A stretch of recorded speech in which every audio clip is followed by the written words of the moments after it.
Hey guys, welcome. I hope the food's good. Eric Fox here at the back of the room. Just so you know, if you're looking for something other than tea and water, there is a bar for purchase in the back in the foyer. Also, there is some cokes, stuff like that for the children back there that you can purchase. Um, John and Shauna Davies, are you in the room? Can you, when you get done eating, we've got a spot for you up here. We just couldn't find you. Okay. Uh, Everybody, we'll start here in about 10 minutes. Keep eating. Thank you, guys.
Ladies and gentlemen, at this time, please welcome to the stage our title sponsor, Michael Linden from MyRadar. Hold me up. Come on. Get up there. Yeah. Good. Good evening, everybody. First off, hi, Matt. First off, I want to thank everybody for coming together. This has been an amazing community. This is personally my first time here at the Storm Chaser Summit. Special thanks to Eric. Special thanks to the hotel staff for putting this all on.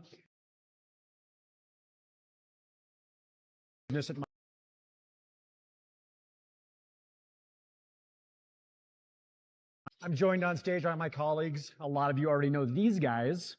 This is Mike Linden. He runs our entire digital media arm. And joined here is Will Cano, the Cornell Senior Atmospheric Science Extraordinaire, who has already been part of the MyRadar content team for several years. Of course, you all know our madman storm chaser, Jordan Hall. Been chasing for MyRadar for quite some time. Thank you. And now I also know that everybody in here is already upgraded to a smartphone. That happened 15 years ago. And I know you all have like a plethora of weather apps on your phone. So what we're not going to do is try to sell you on one more. But I am going to tell you that MyRadar has been around for a long time now. We're used by millions of people every day. And a lot of those are like the broad audience. Those are the people that you as chasers are trying to get your contact out with and connect with. And they're not all the professional people. But we've also behind the scenes been working really closely with our product and our engineering teams to like bring specialized tools for this community. And we're really proud of some of the work that we've done there. And we wanted to take some of the time tonight to have our team share with you some of what we've done that we think will help you do your jobs better. And that way, you know, hopefully by the end of this conference, and hopefully after a few drinks at the bar, you're willing to like play with it, come back and give us some like great feedback. Tell us what we're doing well, tell us where we can improve, and help us help you. So with that, I'm going to turn the mic over here to Mike, and he can walk through some of the latest and greatest what MyRadar has to offer you. What's going on, everybody? It's so great to see all of you with the lights right in my face there. It's awesome. So we're well lit up here. Of course, we're super excited to be here at the Storm Chaser Summit. I've worked for MyRadar for several years now, and getting to work with folks like Cappucci, Jordan, it's really awesome every single day. Coming from local news to now working in effectively my two loves, technology and weather, and getting to, again, work with these crazy folks going out and capturing hailstones that are larger than my fist and chasing tornadoes and hurricanes and the northern lights, blizzards. It's really been fun every single day. Every day is different. So I guess if we can jump right in to a few of the slides here, we'll try and get through this pretty quickly because I know you guys are just can't wait to hear from Cappucci here momentarily. So, of course, we've done a lot here over the past couple of years to transition from being a consumer app that's been downloaded over 50 million times all around the world across all major mobile platforms to one that offers just a lot more been asking for many, many years, and thanks to Brad and our development team for making that happen. So I think if I just click right here, boom, there we go. So now the ability to draw on the map, to measure distance, and to inspect level 3 radar data on the map, in addition to higher and faster level 3 rendering at our per station radar product, a dual pane offering. I know that's something Jordan had been asking for many, many years, and it's finally here in MyRadar, and it works out really well. Of course, in that level 3 offering in our radar mosaics, we have VIL, Echo Top, Storm Total Accumulation, all the things that you guys need to make your lives easier out in the field, and of course to create killer content as well. Now, in terms of the way that our new level 3 radar product works, something that we had been asked by many folks in the prosumer space was for things to be a little bit faster. And that is what our developers have effectively done in bringing you all of the radar stations all across the United States, including the terminal radars. And our per station radars also extend to places like Japan, Australia, all the places Jordan has been to seemingly here over the past couple of weeks. Japan, Australia, South Korea, Germany, France, parts of the UK. And hopefully one day we can cover the entire world with raw radar data. And that is certainly something that we're working toward doing. Of course, we support all of the elevation levels. And of course, all of that has been redesigned to be a lot faster across all of our platforms. Of course, there's our awesome dual pane feature, which of course works in both portrait and landscape. And of course, that works across all of our platforms, not just iOS, but in Android and Windows. We were trying to make a more unified experience across all of those platforms.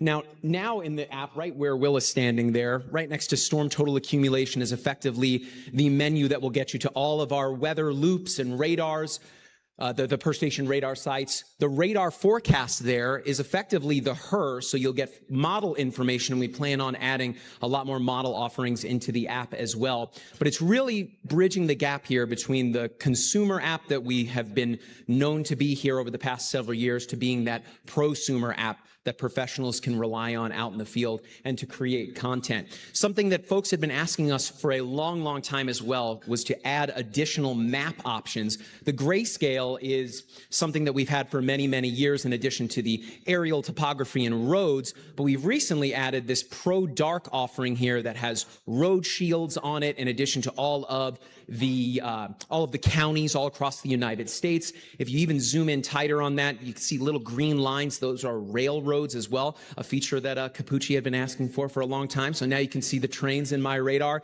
in addition to a Pro Light version, effectively the opposite of that, but still giving you that deep contrast that you need to create content. Mind you, you can turn on and off all of the labels as well. Roads, road labels, and of course the places. Of course, our map tools has been something that, again, Jordan had been asking for a long time, and now it's in the app for free to be able to draw on the app and of course to measure distance as well.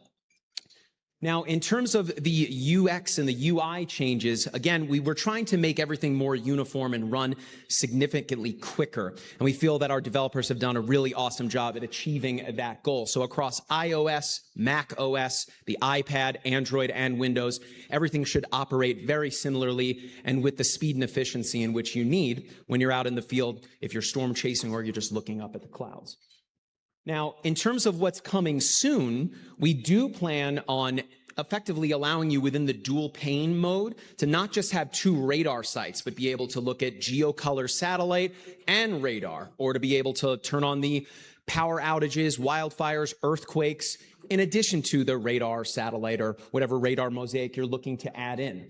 So again, really, really awesome stuff coming soon. Our developers love hearing feedback, particularly from you guys, the folks that are really the driving force behind the entire weather industry. So I want to bring up Will. Will's mic'd up. He's good to go from where he's standing to talk a bit more about ways in which you can utilize MyRadar to create content for those of you that post to social media. Yeah. Hello, everyone. My name's Will. If I haven't met you yet, it's very nice to meet you. I've been with MyRadar for a few years now on the social media and digital meteorologist side of things. And more than that, I've learned social media through the eyes of just being a college student. I look at Instagram and TikTok when I'm procrastinating my homework. And I've learned a lot from that to show that the first 2 seconds of your video is what matters most. All of you content creators know this very well. And sometimes that's really easy to do with a flashy tornado or something you see storm chasing. But if you're trying to really explain the science of it, it can be really helpful to use a catchy graphic. And that's what I have found MyRadar to be very useful for. So I'm going to start off with a story to kind of show this. And it's actually a story our keynote speaker, Matthew Cappucci, told me when I was making a video on the extreme wind warning that was expected for Hurricane Helene in 2024. So when I was preparing this, I talked to Cappucci, and he told the story of Hurricane Charlie in 2004, which is where the extreme wind warning came about. Hurricane Charlie, if you guys know this story, made landfall in Florida, and after it did, it traveled inland for hours, maintaining a very strong eye wall. It was so strong that by the time it reached downtown Orlando, it still had a strong eye wall with winds over 150 miles an hour, Category 3 plus strength. And this wasn't the first time a metropolitan area was experiencing winds like that, but it was the first time the National Weather Service or the Hurricane Center wanted to issue a specific warning about it. So they didn't have an extreme wind warning at the time. The high wind warning was only for 40 to 60 mile an hour winds. So what they did is they issued a tornado warning for most of downtown Orlando. Now, this got some heat because there was no tornado coming to Orlando. They did put a special tag in there saying that this was just hurricane wind gusts and sustained wind. It wasn't actually a tornado. But even so, it became apparent after the fact that there needed to be a specific warning for that event. The same thing happened with Hurricane Jeanne later that year. In 2007, the extreme wind warning became operational. And then finally, in 2016, it was implemented for Hurricane Matthew. Now, I tell this story because the best way to showcase that is with a historical radar image. And in my video about the extreme wind warning for Hurricane Helene, that's what I did, as you can see here. And what was nice is that MyRadar allows you to toggle, zoom, tap wherever you want to really show this in a user-friendly way that the consumer can easily see, wow, that is a crazy story. There's no tornado there. It really is just a hurricane. I've also used many other features in the MyRadar apps that have helped me a lot as a content creator. One of my first videos was on the Cascadia subduction zone and a possible doomsday earthquake that we all know of off the Pacific Northwest coast, and MyRadar allows you to show the fault lines and any recent earthquakes in that region. I also find the watch and warnings feature really helpful within the MyRadar app because you can control the opacity of that watch or warning. So if you're just trying to show the general region, that's helpful, or if you want to zoom into the county with only a light overlay, that's possible too. That was really helpful just last week with the Florida Extreme Cold Watch for the first time ever. You can easily show that on the app, and this got a lot of views because it's very clear. You see that, yeah, this was really cold weather in Florida, and it was a historic watch or warning. I also wanted to touch on the hurricane side of things, which I think MyRadar does really well also. Over the summer, I was an intern at the National Hurricane Center, and I was working on the public communication and public affairs side of things. And what I learned is that many people do not understand the tropical weather outlooks, or those areas of interest that they issue for 2 or 7 days out. What MyRadar does really well is they showcase that in the app, and you're allowed to zoom in. You can click to find out more information. But then on top of that, you can overlay it with any hurricane cones or spaghetti models, so you can truly see where the forecast lies. In addition, I really like the air and water temperature map in MyRadar to show snowpack or cold air damming. I go to school in Ithaca. It's been freezing there. And in the little foothills, you can see where there are colder pockets of air with that temperature map. Also, for the snowpack, you can see in this map we have up here, The snow we got in the Carolinas, you can see that it's a lot colder down there simply from that enhanced radiational cooling shown on the temperature map. Also, power outages are a really nice feature in MyRadar that were especially prevalent after last week in areas like Oxford, Mississippi, or Nashville, Tennessee, where you saw prolonged power outages that the public wants to know about. Point being, you could also look at road weather. If there's an atmospheric river coming into California and you want to see road conditions in Donner Pass, you're able to look at that too and show that to your content users. The moral of my experience is this: all of these features exist independently. We know this because we share it, we explain it to people.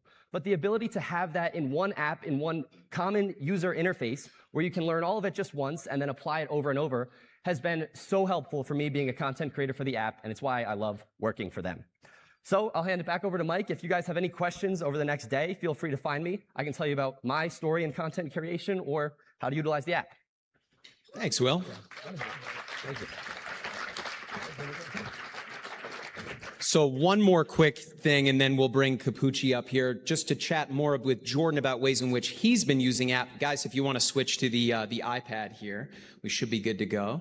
So I've got the app here opened, and we're looking at the globe. And one thing about our app that is quite different from a lot of others on the market is that we can expand beyond where traditional radar is available to you. So if I tap on the layers menu there, and we go into the radar menu right at the top, we have this feature called the global satellite enhancement. For now, I'll turn it off, and notice a lot just went away. You can see where we have raw radar data, like in the UK, but if I turn that back on, effectively what will happen is using satellite imagery, we can fill in all of the gaps all across the world. So you're actually able to see the tropical waves coming off of Africa, or for instances like Jordan, traveling to remote places in the Pacific. Yeah, and I'll kind of kick off from there. I use this so much, especially with the international travel and doing the typhoons and the cyclone as of 2 weeks ago. There's not a whole lot of data, especially on a lot of other apps where I can't open satellite views of tropical cyclones down in the southern hemisphere or out in the Philippines. I can't really zoom in and see where the eye is going. And for me, being able to use this app and really line it up and try to get myself positioned correctly is huge. And that has been super helpful for me going and doing international travel. That mixed with overlaying all of the data that comes in with the projected storm tracks and everything that changes with any recon data has been fairly huge for me as well. And then as Mike touched on earlier, the dual pane editions that Cappucci and I have been hammering for finally came into the app. And it's been really good. And I think the most important thing is, if for everybody who goes out there and try it, try to find everything you hate about it and bring it back, because that's the only way you're going to make it better. Yeah. Of course, we'll be here tomorrow, so please stop by our booth. We'd love to hear your feedback. And it's been really great being here. I'll turn it back over to Brad here before we bring. Well, I was just thinking, like, we were having a little conversation maybe an hour or two ago, and part of my job is like overseeing monetization for our app and trying to figure out how we can extract as much money from people as possible.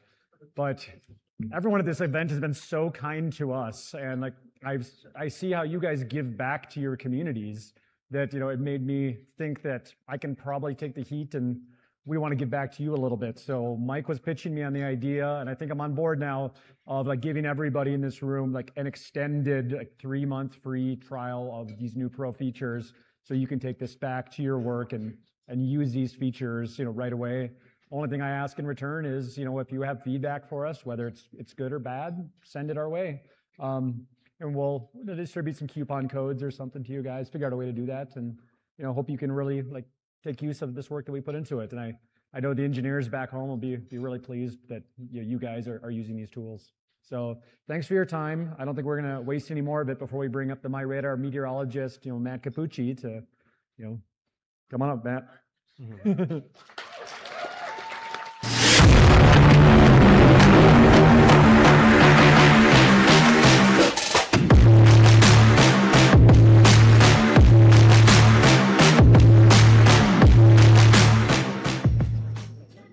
I bet y'all want to know what's in the box. You'll see. You'll see. I had to frantically X out of all the stuff that was on my computer. I was doing my taxes earlier on, and I would hate to accidentally live stream my social security number, which seems like something I would probably do. Alrighty. Good evening, everyone. I owe so many thank yous to so many people. You know, Eric has done such an incredible job orchestrating this event, Holly, the whole gang here.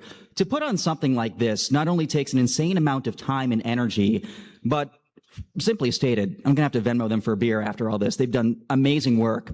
But I think the more important thing, too, is, you know, many of us in this room have been to professional conferences. They're stuffy.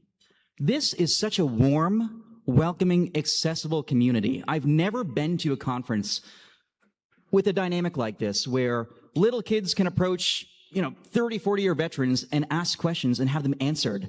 The community each of you has cultivated is unbelievable, and you've all been just so nice to me. So sincerely, thank you.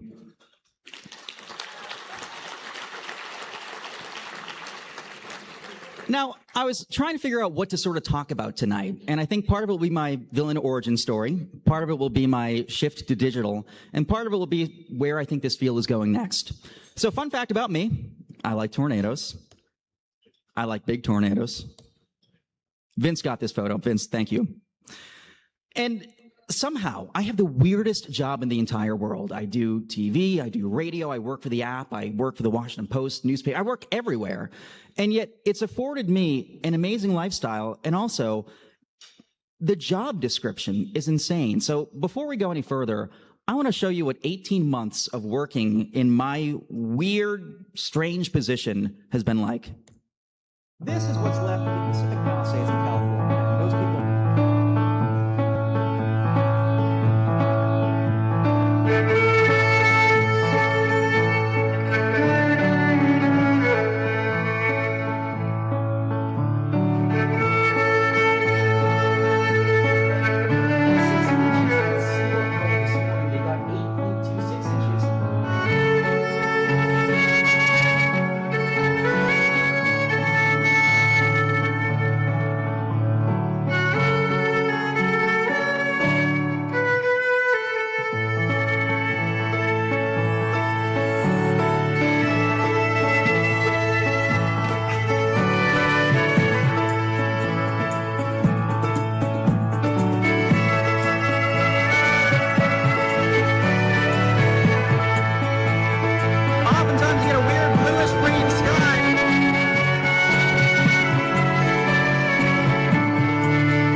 It is unreal to me that people pay me to yammer about the weather and run around in giant hail.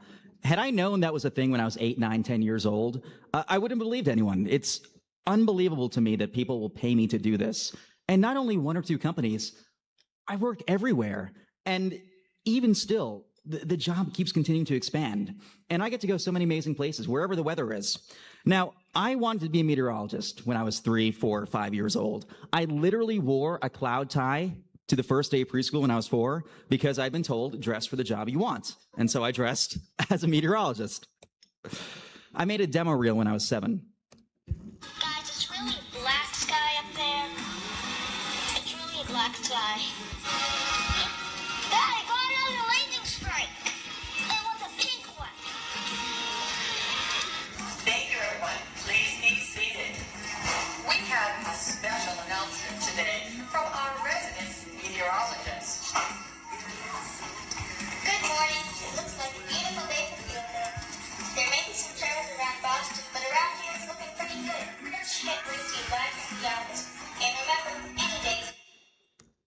Not much has changed. I'm a little bit taller now. When I was in 7th grade, I got to use a green screen for the first time. I took a weird science class, and they had us do a student newscast. And I borrowed the graphics from the local TV station, put them behind me, and I was hooked. I'd always known I wanted to do TV, but to be there in front of the green screen was magical.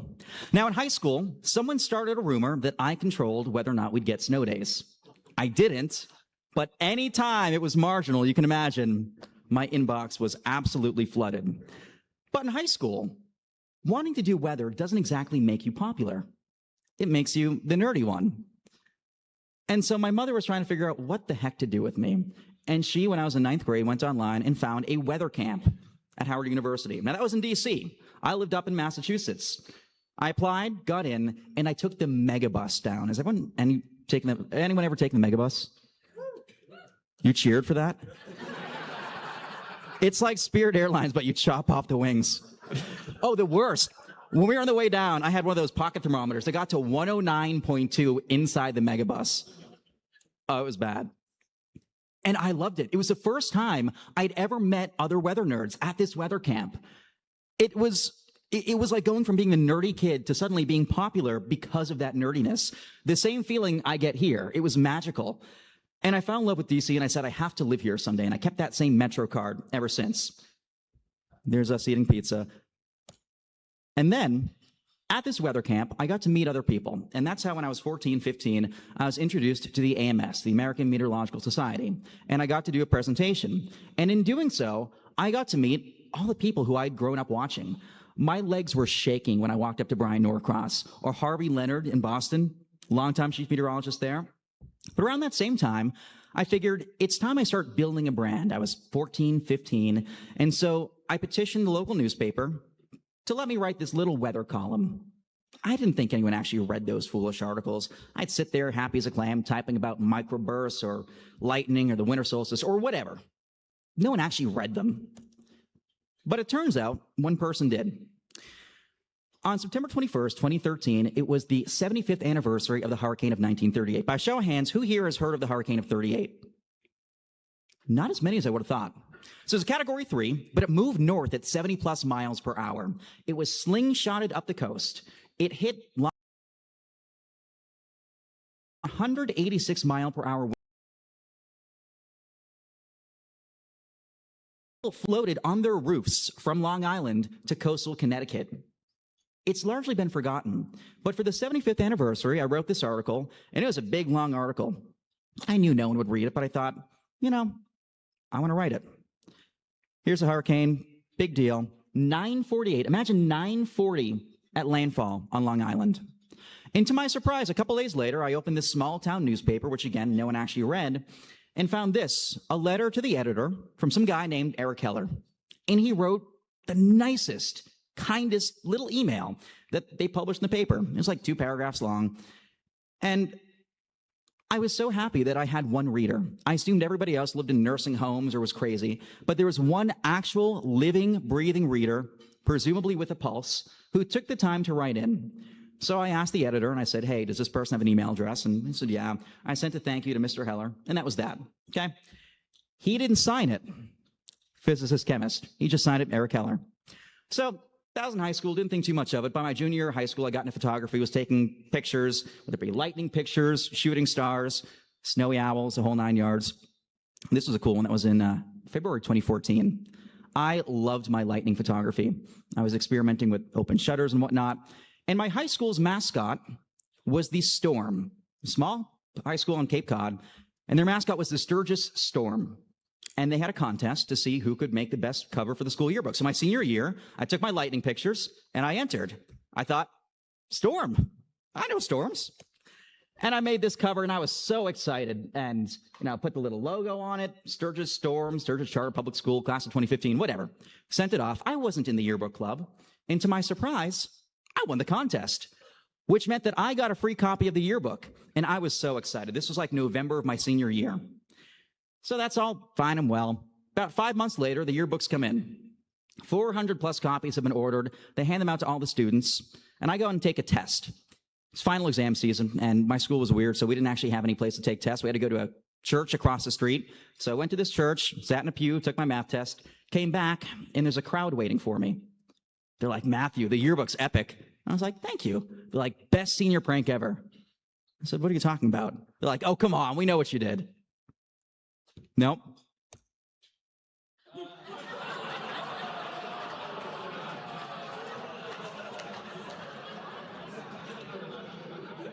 Apparently, spell check won't flag something if it's a word. I didn't get to do my valedictorian speech because of that. I'm still bitter. But anyway, so around that same time in senior year, I was trying to figure out where to go for college. We all knew that I wanted to go into meteorology and atmospheric sciences, and there's some really good schools out there. I didn't know where I'd go. I was deciding between Linden or Cornell. Linden, great broadcast school. Cornell, great everything school. But they are so damn pricey. I'm not made of money. Linden, fell in love with, great broadcast program. Cafeteria food was great. Cornell, Will, no offense, it was so cold the day I went. Going back for your conference, I loved it, but that first time I went, it was so cold. But anyway, I was deciding between these two. And I knew that after financial aid, Cornell would still cost me $37,000 a year. Too much money. So I decided to do the Walmart price match guarantee. There's a relatively unknown, unspoken rule that if you apply to another Ivy League school and get an offer, you can take that offer and shop it around to the other Ivy Leagues to which you're admitted. So I figured, I want to get into Cornell, but they're expensive. Why not apply to Harvard, try to get an offer from them because they have great financial aid, and get Cornell to match their offer? That's what I did. However, because I knew I'd never go to Harvard, I didn't take the application seriously. They had a little section where you could fill out more information about yourself. I just said, if you have questions, like, Google my work. In retrospect, shouldn't have done that. Now, in high school, I worked 40 hours a week. At the same time, I was a tutor. In my senior year, I was tutoring a kid named Thomas. And I was teaching him Spanish, Latin, math, and physics. The Latin has not come in handy since. But anyway, as I'm tutoring him one night, my phone rings. And back then, I had one of those flip phones. And it was no caller ID. No one ever called me. So I assumed it was a telemarketer. No caller ID. They're calling at a weird time of day, so I ignored it. It called again.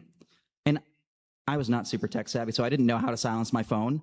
And so I'm in the middle of tutoring. It's interrupting the lesson. It has rung a second time. No caller ID. So I push it away. Third time it rings. And finally, on the fourth time, I very calmly, very politely picked up the phone, answered, and said, "Who are you? What do you want? Why do you keep calling me and take me off your GD calling list?" And hung up. Finally, the phone was quiet. So about an hour later, I left tutoring, was driving home, and my phone rang again. So I pulled over to the side of the road, same caller ID, and I picked it up. What? "Yes, sir, this is Haley Shaw from the Harvard University Admissions Department. Is Matthew around?"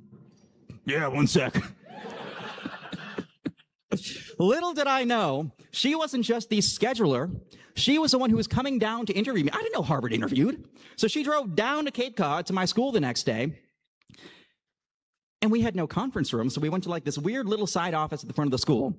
In the middle of it, a homeless guy came up to the window, started banging on the window. Then there was a fire drill. And by some miracle, I got in.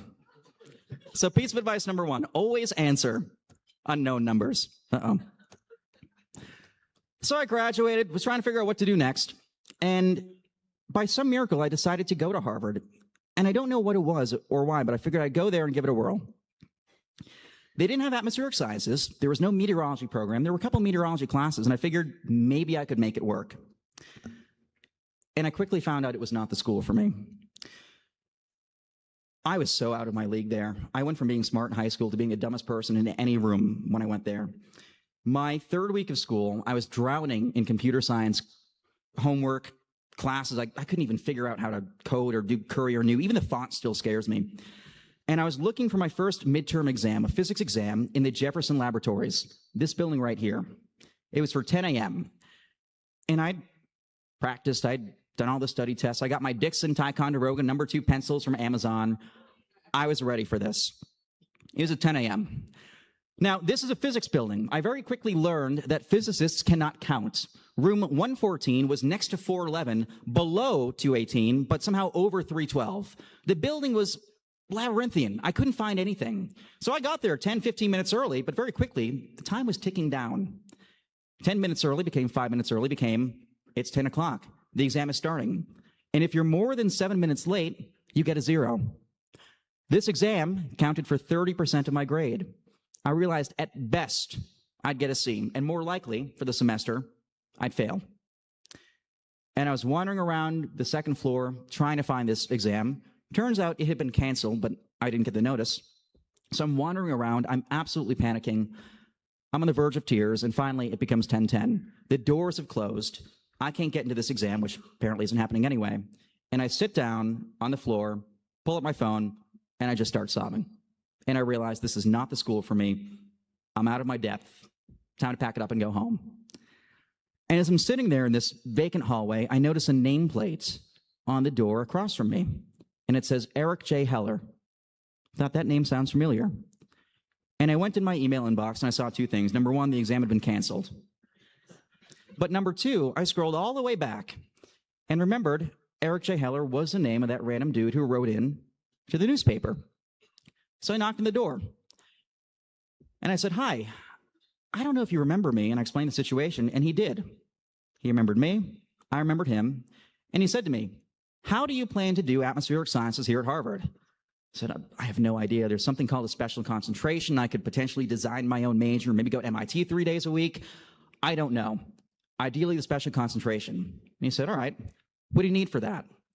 And I explained, and I said, "The biggest thing is I need an advisor, and I have no idea where to find one, blah, blah, blah." He said, "He just found one." And he helped me make my little Department of One atmospheric sciences program. Just me. Always remember, people, you never know what small chance encounters, what random email, what random elevator connection, anything is going to exit your life and then come back in a spectacular way. All those little chance encounters matter. So I designed, somehow, this atmospheric sciences curriculum. I went to MIT 3 days a week. There's a one-on-one class where I literally took just a personal study with the same guy who's like the guy in the bird cage at the Museum of Science in the lightning exhibit. His name's Daniel Davies, works in Boston. He spent years as an atmospheric electrodynamicist, happened to work part-time at Harvard, and he gave me a one-on-one class. My mesoscale class was just me out in the field storm chasing, all these random things, and I crammed this bizarre curriculum together, and somehow it worked. I found that apparently 9 floors down in the basement of Widener Library, they have a studio.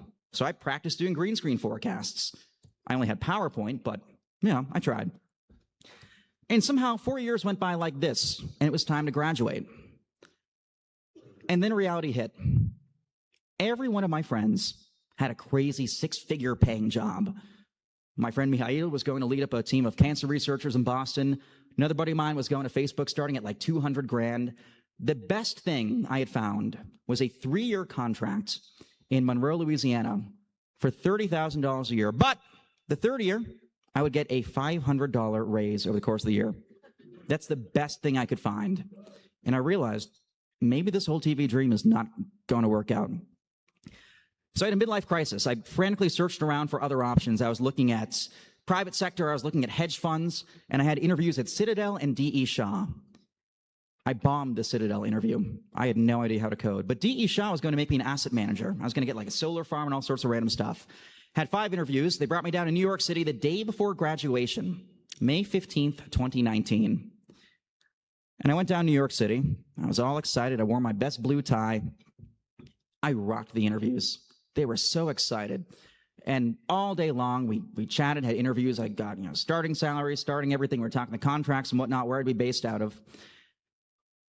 They also knew that the next day, I was flying out to Oklahoma to storm chase. I wanted to be there ahead of May 17th, 2019.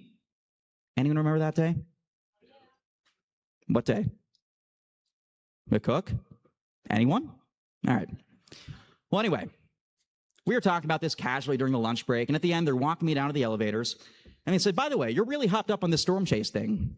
Are you going to care about this job as much as you do meteorology and storm chasing? Will you bring that same passion?" And I said, "Of course not. But if you're paying me, I'll do a damn good job." The doors closed, I went down to hop my train, and by the time I left the building, the offer had been rescinded.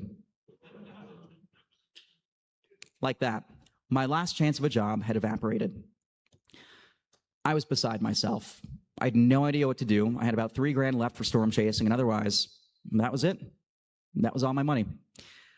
And I say that because sometimes a door closing is a good thing in life. In the end, that guy who took away that job set me on a path that would be a much happier one long term. The next day, I was out in McCook, Nebraska, chasing the tornadoes, had a grand old time. I did that for about a month, saw a bunch of tornadoes. Great 2019. And then the money ran out, and it was time to go home. And it was like the walk of shame back to Cape Cod. I drove back, was 3/4 of the way there, didn't have a job, playing sad music on the radio. And as I got to Pennsylvania, I got a call from News Center, Maine, and they said, hey, can you come up tomorrow and interview? I was like, all right. So I took a left in Pennsylvania, went north to Maine. And as I got to Maine, my phone rang again, and it was the Washington Post. And they said, hey, you've been freelancing for us for a couple years. Why don't you come down, do whatever it is you do full time? I said, all right, let's do it. And that was it. 5-minute conversation, packed up everything, and I moved to DC. I had no idea what to expect. In DC, we started doing these radio hits too. Doing radio hits on the side. I was writing newspaper articles, 4 articles per day. It was a hamster wheel. I was typing so much that my fingers were tired by the end of the day. I was sitting in a cubicle. Y'all have probably gathered that I'm not a cubicle person. And I was painfully bored. But it was the best thing I had. It paid the bills. And if nothing else, I was living in a decent area. I was finally making some friends, doing the radio hits. And then, little thing happened in late 2019 and early 2020. COVID. So suddenly, all those friends who were in grad school in DC or other employers went back to wherever home was. I was cooped up in my apartment, bored as hell, typing all day long. And weirdly enough, around that same time, my radio hits started getting some really good feedback. People liked, for whatever reason, these 45-second weather vignettes where it was just 2 people talking weather. All the other depressing news on the radio, all the horrible COVID stuff, the financial crisis, everything that was going on, people lived for these little 45-second snippets. And I didn't really understand why, but I archived all the comments just in case. Around that same time, I was fully remote, bored, cooped up at home. About a year into the pandemic, I said, you know what? I'm not sitting at home any longer. I am so bored. And I figured it's time I start putting myself out more in the weather field. And I called a buddy of mine one random day in March of 2021. And I said, hey, there's a random flight from DC to and from Fairbanks, Alaska, round trip for $280 tomorrow. Want to go see the aurora? He was like, okay. So we hopped flights. Unfortunately, when you are 23 years old, you cannot rent a car in Fairbanks, Alaska. So we landed, and I had to do some quick thinking. So we rented a U-Haul van, this big box truck. 2-wheel drive. We're driving around the Arctic tundra like a couple of idiots. We had a wonderful time. There was ice fog, light pillars, saw the aurora, got to see a moose. At one point, I was super bored. We went to Walmart, and we bought a birthday cake, did donuts around the parking lot while eating the birthday cake. It was wonderful. I also went to bingo. If anyone's ever read my book, you'll see the bingo chapter. But anyway. And I had all these little clips of like social media vignettes, little snippets I did where it's me with the ice fog or me with the whatever. And I started filing these away because I didn't have a real college demo reel. I didn't have a graphic system. I had no stand-up forecasts. I just had my weird little social media things where I'm like, hey guys, look at the Northern Lights. But I saved them just in case. A month later, I went storm chasing out west. Had a grand old time in Lockett, Texas. Matthew Cappucci, we have a big-time tornado here passing just to our south. Look at all the debris being lofted. Again, moments ago, we are underneath another tornadic circulation. And I filed that away. And over the course of a couple weeks, I built what I thought was a decent demo reel. It wasn't conventional. There were no weather maps. It was me with the ice fog. It was me with the tornado, with the mumbo hail, with the aurora, with whatever. And one night, I had a couple glasses of Chardonnay, looked online, and I saw a job opening for Fox 5 DC. I was 23, and I was like, wow, a top market TV job. I got no experience. And I took a swig of my Chardonnay, and I banged out a letter, and I was like, hey, I got no experience, but I know my stuff. Give me a shot. And to my surprise, they did. And my first day on air, tornadoes hit DC. Little EF1 went right up the National Mall. Now, this was the end of my shift. I'd left the building, but I knew tornadoes were coming, so I didn't want to leave the vicinity. And so I decided to go to a bar next door and sit there and have French fries. And I waited for a tornado warning to pop. And as soon as it did, I sprinted back into the building out of nowhere, threw off my suit jacket, and it was like, put me in front of the chroma. And they did. And life had a funny way of working out. I loved Fox 5 DC. It was my dream job. Overnight, I went from getting this random email back to the news director to working my dream job, doing tornado coverage, rolling up the sleeves. I was doing forecasts on air. I was leading the 5 o'clock news at times. It was amazing. But you also have to know when to be a pain in the ass. Because about 2 months into my job, in September of 2021, there's a pretty powerful hurricane that hit Louisiana and then worked up the East Coast. Anyone remember? Ida. I had for days been telling folks, tornadoes are coming to DC. 3 days out, I put the tornado icon in my 7-day forecast. No one does that. But I was mad. I wanted to go down and chase Ida. I wanted to be there, but I couldn't because I had to do the weekend news for all of 2 viewers. I was not a happy camper. The morning of September 1st, I've been forecasting for days tornadoes to occur in the afternoon. I was adamant. I emailed the news directors, the assistant news directors, station management, the tech folks, everybody. I'm sure they were sick of these emails, but I was like, today's going to be a big day. Now, I wasn't scheduled to work that day. I had to go in and do promos, headshots, all that stuff. I was scheduled to do that right around 11 a.m. So I went in, wore my best suit, my only suit, and I sauntered up to take my headshots, and I knew tornadoes were imminent within like a half hour to an hour. And I sauntered back to the news director and I said, hey, can I stay? It's going to be a big day. He's like, nah, get out of here. We have it covered. I'm like, yeah, but they're not tornado people. I am. He's like, get out of here. So I didn't leave. And I went back and I hid behind the green screen and I stole someone else's microphone. I was ready. And the news director came back and said, leave. We're not paying overtime. I said, I'll do it for free. Trust me. And he said, get out here. And I stamped my foot like a little 12-year-old. I said, I'll do it on my own then. You'll see. And I sprinted out of the building, basically stripping in the street, throwing off my suit jacket. And I filmed this because that same week, I had just started with MyRadar. And I texted Mike. I'm like, it's going to be tornado day. And I happen to have a MyRadar shirt in the back of my truck. All right, gang, it was picture day at Fox. Did that. Here's my fancy shirt. I have my MyRadar shirt on right now. Heading to Bowie, Maryland, because we have multiple tornado warning cells out there. I'll be chasing. And I drove to where I thought a tornado may happen.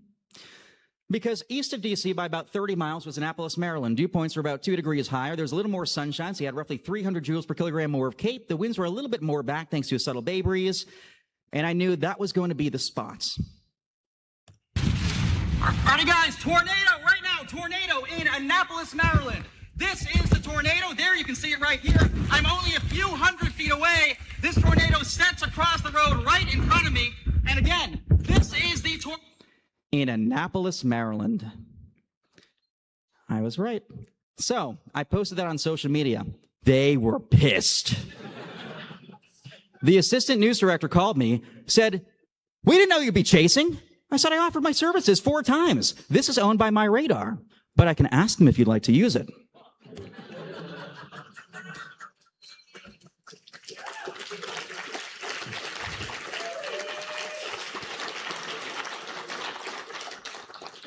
Fortunately, Mike said yes.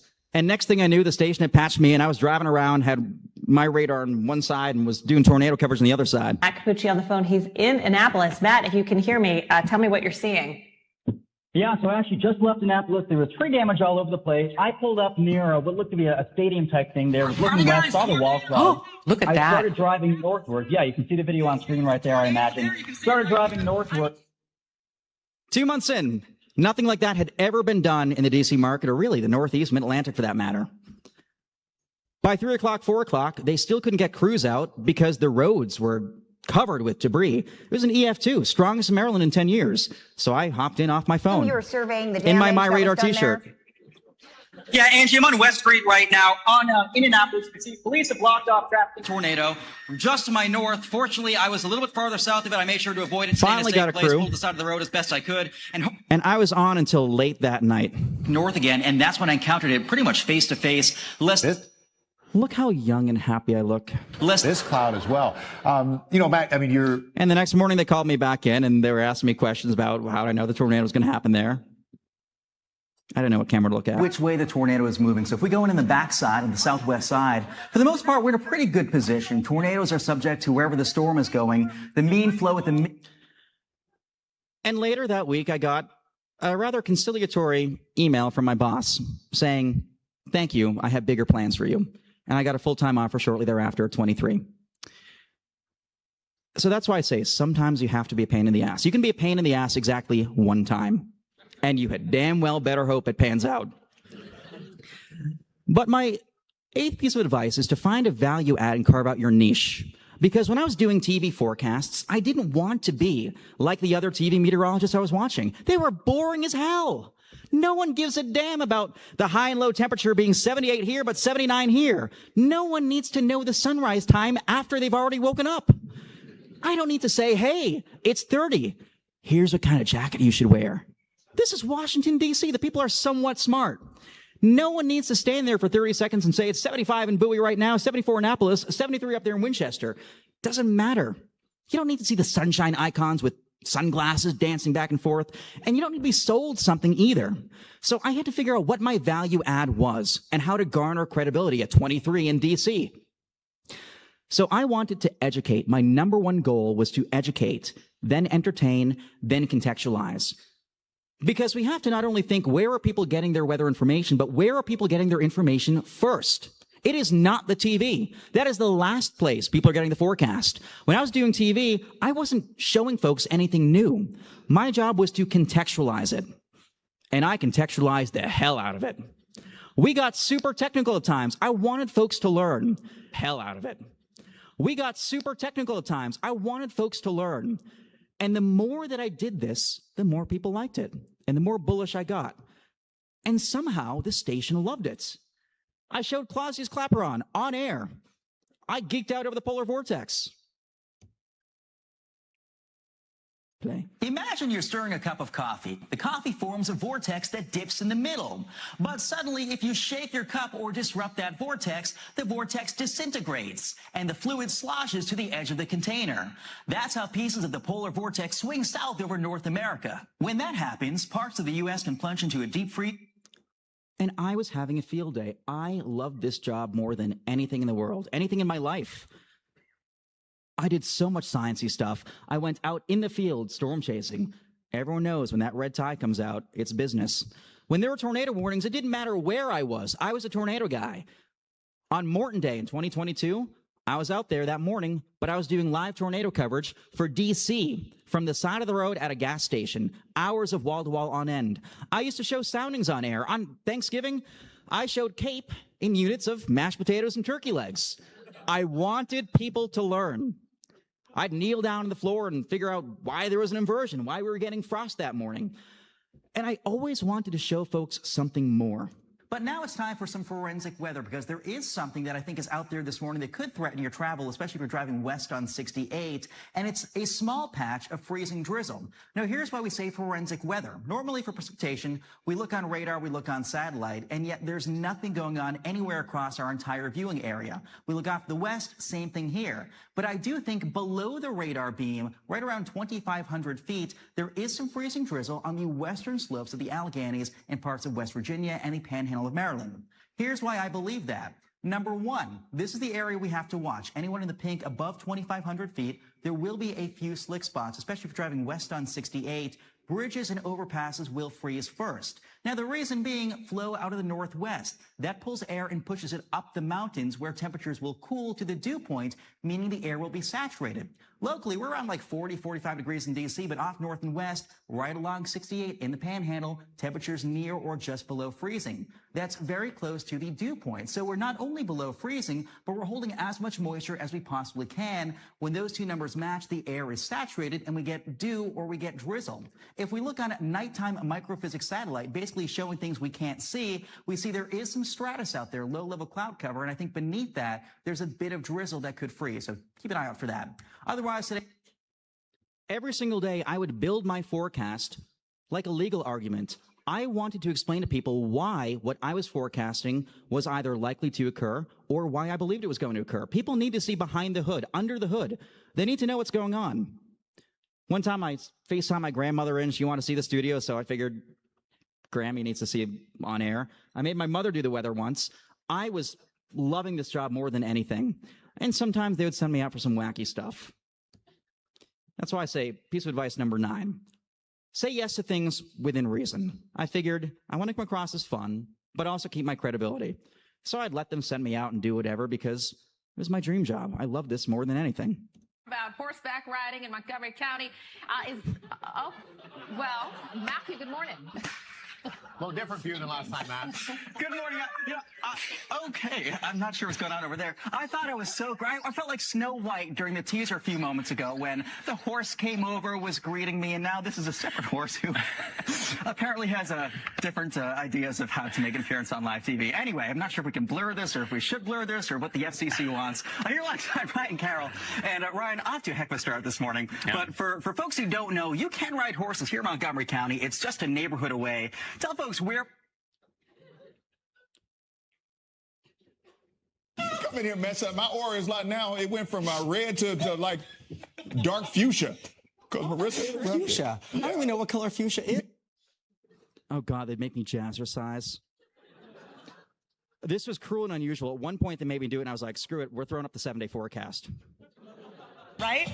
Everybody was a beginner once. The hardest step you'll ever take in jazzercise is stepping through the front door. There you go. As you create just happen organically, don't they? Right. Don't they? Because I don't walk around putting my hands on men's hips. Right? But I felt comfortable doing with Matthew. Can you just get him out there and can you kind of just like, come on. We're going to skip that part. Anyway. So, within reason, let yourself have some fun, as long as during the big moments you are ready to hit the ground running. Because those big moments come sometimes when you plan for it. Big tornado outbreak, hurricanes coming. You sort of know when they're coming. But other times, you know what hits the fan, and you have to be ready no matter where you are. That's meant for me, natural disasters all around the world. And I try to always be on, such that when someone needs me, no matter what time zone, no matter what country, I can be there, I can be the voice of reason that walks people through any critical event.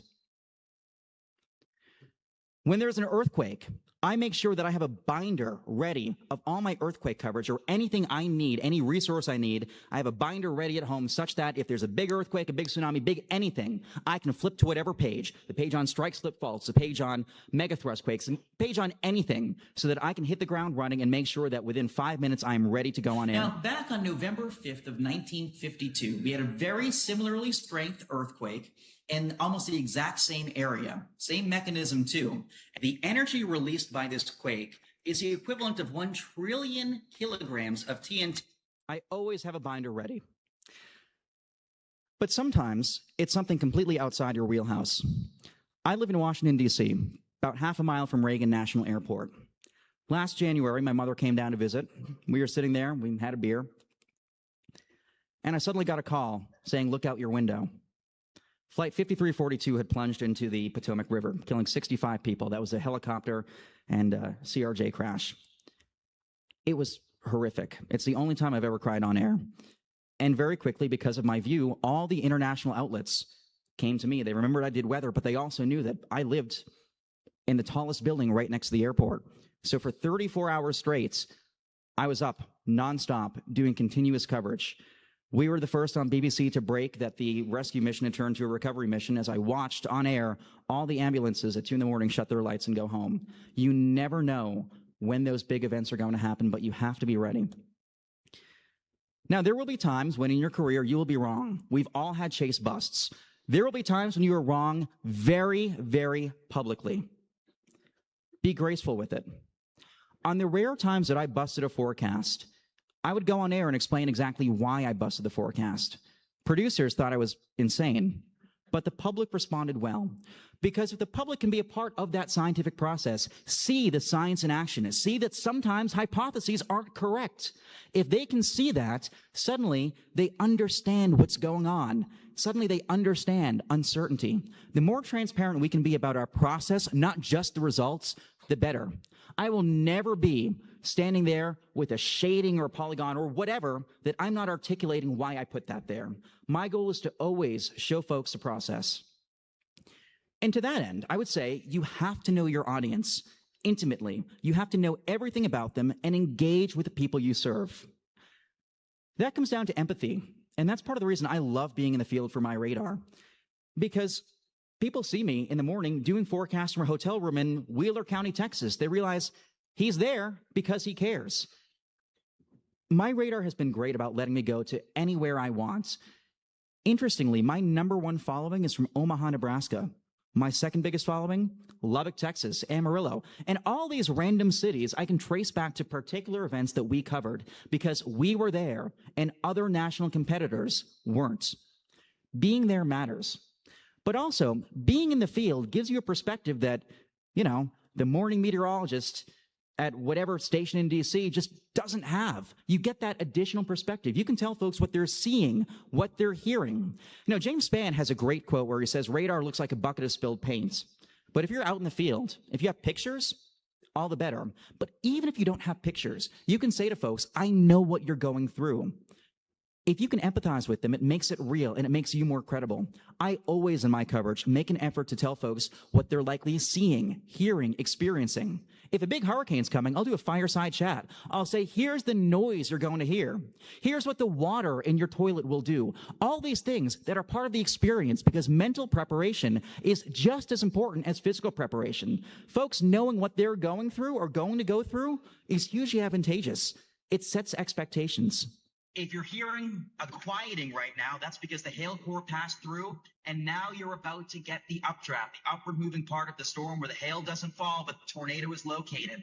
If it quiets down in the next minute or two, that's not a sign things are over. That's a sign things are about to get real bad. Greensburg, a tornado emergency is in effect. Tornado emergencies are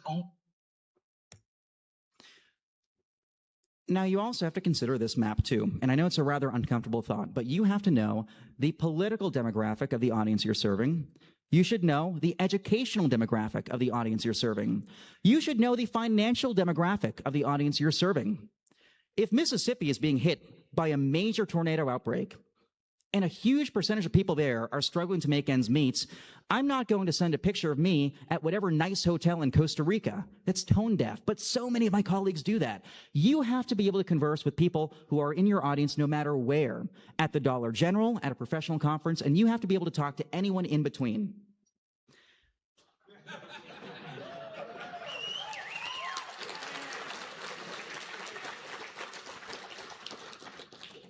Because your core audience does not have a meteorology degree. They're eating at the Waffle House. And I had to figure out, when I was first entering this field, how I could get people to not only trust me, but like me, feel like I was one of them.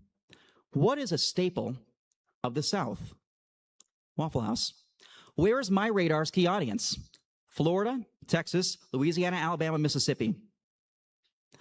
Where's a place where people of all incomes can go? Believe it or not, Waffle House. And so suddenly, that becoming intertwined with my identity was very strategic to help make me relatable to the audience. I also love the food, but it was very strategic. Things like that matter. And of course, like I said, being there, showing those communities some love. For me, the best part of storm chasing is not seeing the tornado. It's a pretty damn good part. But, oh, that was an awkward voice crack. Oh, puberty. Anyway. It's a pretty damn good part. Seeing the mumbo hail is wonderful. But being there, getting to meet the people, every little thing matters. Hasties in Shamrock, Texas, that has 4 or 5 different types of fries. When I was in, where was I? John at the Hampton Inn in Grenada, Mississippi.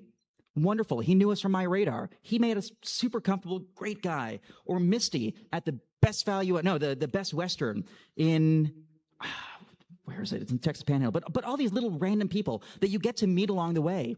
Ask them questions, learn their stories. They're the audience you serve. You know, last year on April 29th, I had a mumbo hailstone in my freezer, and I was driving to my hotel. But I needed something to photograph it with for scale, so the sciencey people could, you know, measure and whatnot. And I stopped at the Dollar General in Anson, Texas, and the lady said, "Wait, you're the one who has a mumbo hail." She knew because she was following along. All those little connections matter.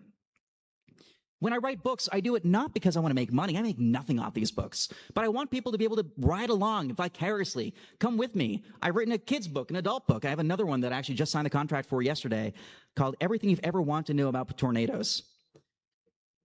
And now we get to some unconventional advice. Be ready to pivot. Because anyone who's been here so far has known that my dream growing up was always TV. I loved it more than anything. But in 2023, I was working 89 hours per week. I'd get up, I'd do the morning news, I'd go to work at about 2 in the morning. I'd be on air from 4 to 11. During the commercial breaks, I'd write a Washington Post article, I'd answer emails, I'd prep my graphics for MyRadar. I'd have my morning MyRadar meeting at 9:30. I'd go home, film my forecasts, take a brief nap, do more MyRadar stuff in the afternoon, do my afternoon radio hits at 4:24 p.m., run 10 miles, and then I would do a tutoring company I worked for called Prep Scholar. The days were long, extremely long, but I loved them. I was exhausted in the best way possible. And then the darndest thing happened about 2 days before Thanksgiving in November of 2023.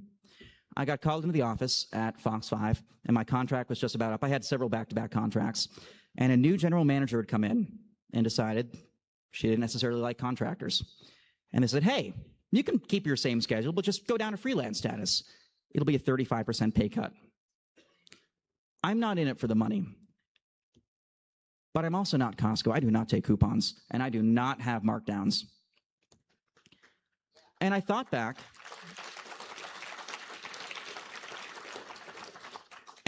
to this message Andy had sent me, Andy being the CEO at MyRadar previously. And I thought, you know, this could be something. Andy had told me to name my job, name my salary, name my dream position, everything. And he said he'd make it possible.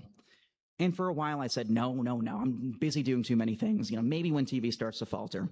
And I thought I had 5 or 10 years in TV before the pay cuts came, before TV really started to crumble. And so immediately I went home that day and I called Andy.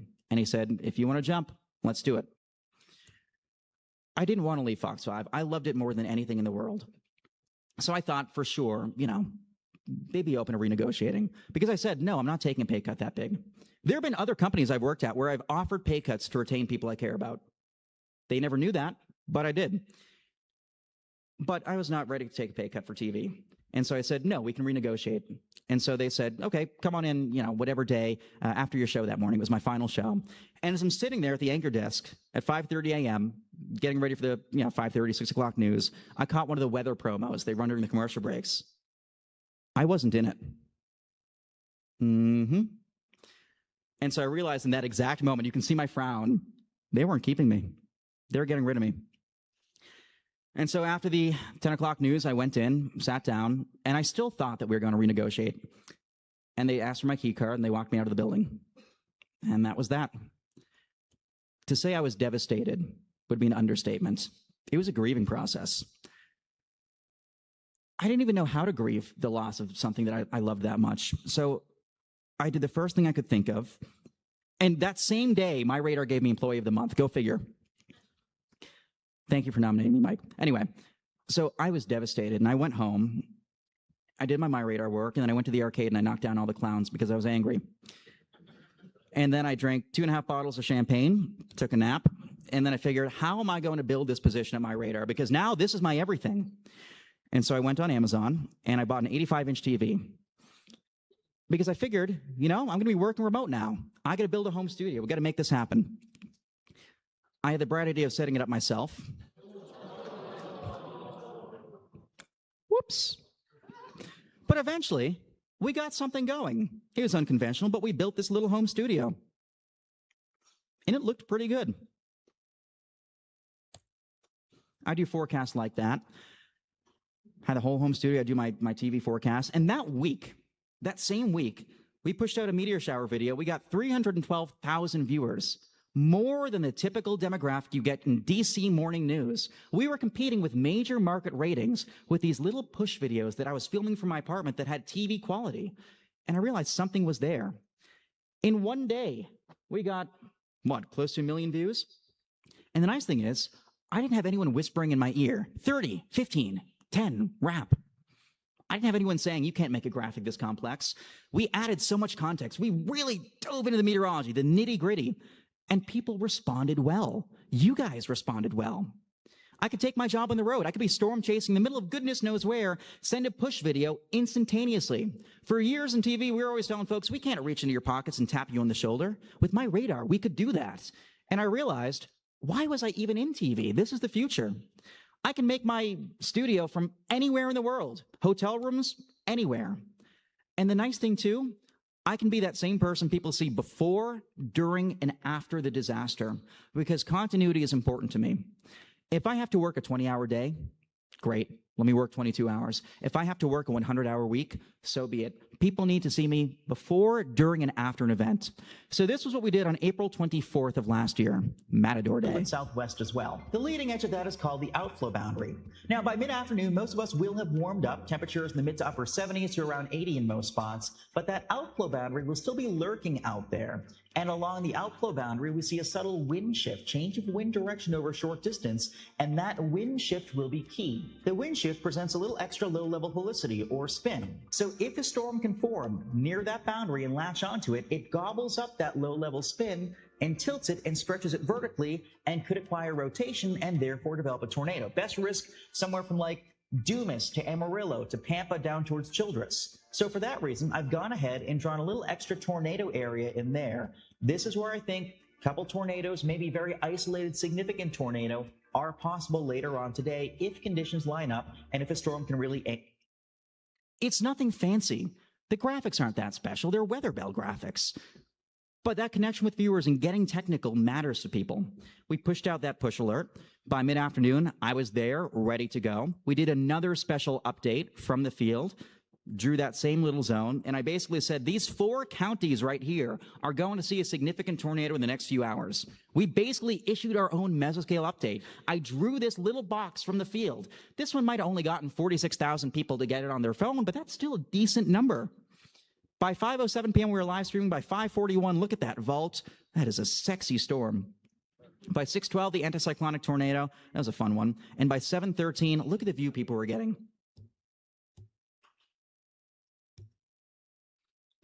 At the same time as we're live streaming, we can also do social media content, so we can be everywhere all at once. And the fact that people can see me in the morning with the studio-style forecast, in the afternoon chasing, and in the evening with damage matters to people. And plus, there's no better weather classroom than being in the field. Weather maps and graphics are great. The green screen is a heck of a lot of fun, but being out there and being able to say, hey, here's what's happening, not only boosts your credibility, but also educates so much more. Plus, I get paid to frolic and hail. The other thing I like that we've been doing too is what I call touch-up forecasts. SBC are the best forecasters in the world, but even they are sometimes fallible. In the unlikely chance that they might miss something, I might miss something, we can complement one another. For example, May 1st of this year, or last year, I thought Colleen was going to get a tornado within 25, 30 miles. We did a touch-up forecast. That wound up being correct. For big events, I can't be everywhere all at once, as much as I try to be. So I have pre-made content ready to go for high risks, for PDS watches, for everything, the extreme wind warning, such that even when I'm on the road, somebody can push a button, drop in a single graphic in a little gap I leave, and that can be pushed out to people immediately. So when I'm in transit, if I'm on an airplane, I can still have someone send out my stuff so there's no interruption whatsoever. I have a content binder on my laptop of all the stuff I have ready to go, both for my own socials and MyRadar socials, everything. So I'm ready to go and be first if need be. These are the scripts I send to the editors so they know where to put my graphics. And the cool thing now, we're even using machine learning to make our forecast accessible in other languages. 冷たい空気の海を導入していることです。そして風も強いです. 당신은 내가 가장 좋아하는 한국이에요. 죄송합니다. The reason she pushed me, so a little backstory. Erica was, I mean, she's one of my best friends in the world. But when we were doing a forecast for South Korea, and she had said something like, you know, welcome South Korea, and I piped in, you're my favorite Korea. Anyway. I don't normally play favorites, but once in a while. So that's why I love the continuity from the beginning all the way to the end. It matters. This was the same day many people saw my forecast May 18th in the morning for the severe weather last year. By evening, I was up there in Greensburg, ready. There's no time to think. You only have time to act. Your decisions in the next 2 to 3 minutes will determine whether or not you survive and will determine whether or not 30 minutes from now. As complete destruction as possible. There it is. The tornado will be near. And that, Mike, that's got to be an EF4 plus tornado. So people saw me that morning in the studio and that evening with the tornado. And you can do that from anywhere in the world. I'm also a believer of being there in the experience with people, because if you're in a warm, cozy, cushy studio far away, TV studios, TV lights up overhead, that just puts distance. But if you're going through it with people, you can show them what safety precautions to take. You can say, hey, I'm sheltering now. The weatherman's sheltering. You should too. It's not always pretty, but every place I work for knows I'd rather be substantive rather than pretty. Are you with us?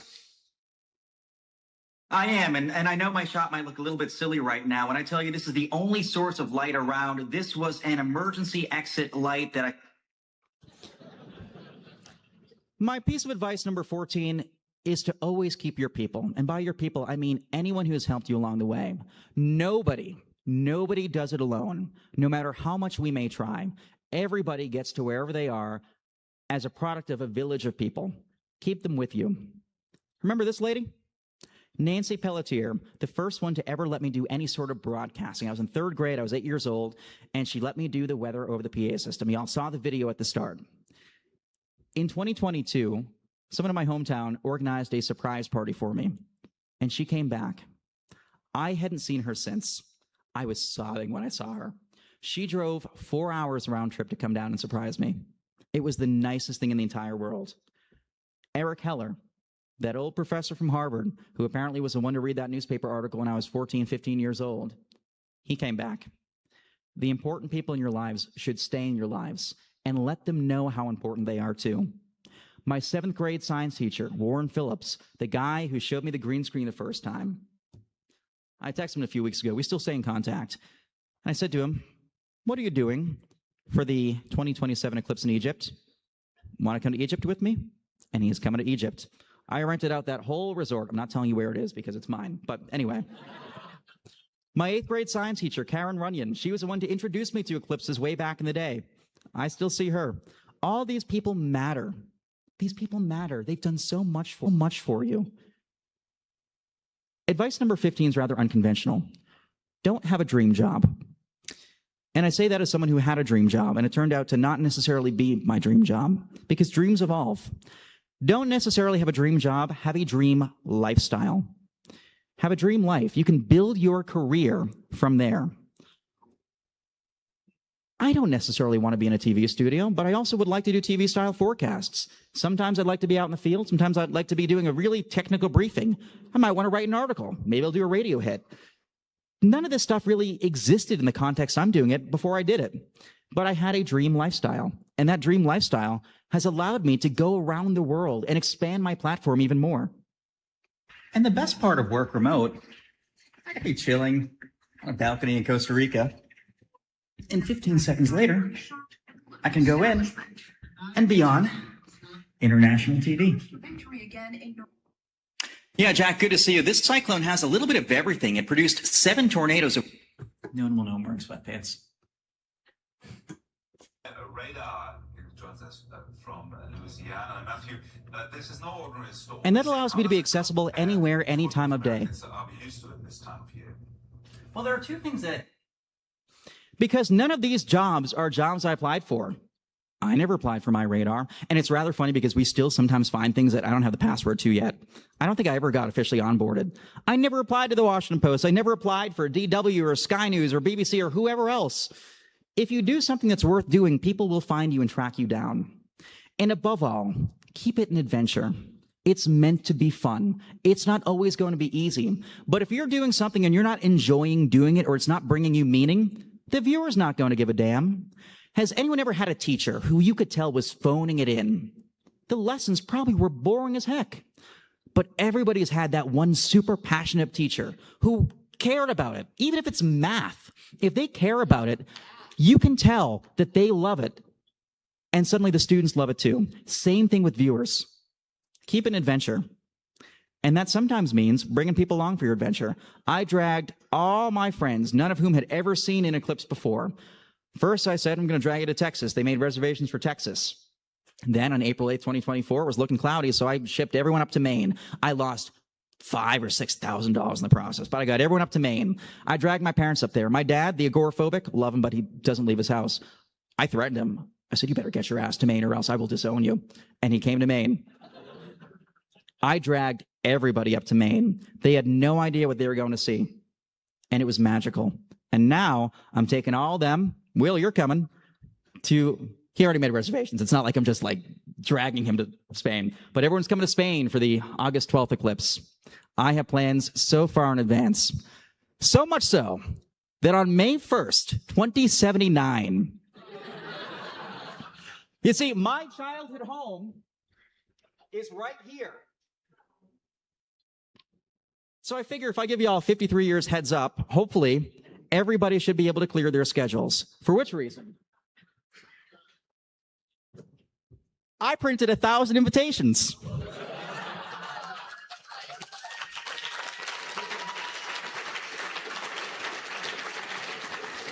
So take one and pass. I expect y'all don't have to RSVP today, but a head count by like 2060 would be nice. I'm hoping a lot of you will be there, but I fully intend to make that happen. So please keep an adventure. I would like to bring as many of you on my adventure as possible. Thank you for letting me be part of yours.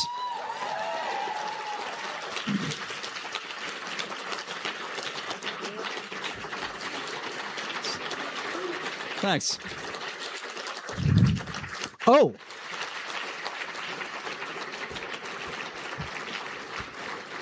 By the way, we're raffling off 5 Mumbo Hail hats. I think there's like a pinned MyRadar tweet, so enter for that. We're drawing it, when is it, tomorrow morning? Yeah. Also, I think we have a little extra time, so we'll open up for any questions, comments, concerns, complaints, compliments, critiques, or criticisms anyone may have. Love you too. Thanks. And don't be shy with questions. Hell yeah. Someone's passing around the invites, but make sure there's a magic box floating around. Make sure everyone gets one. Let's do it. Anyone have any questions? I think there's a mic going around somewhere, right? Yes, shout it.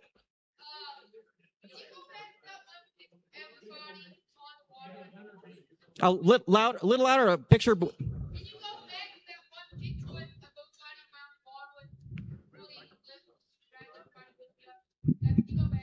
Oh, back a little more. This one? Oh, the eclipse map. Wait, is that the 2079 one?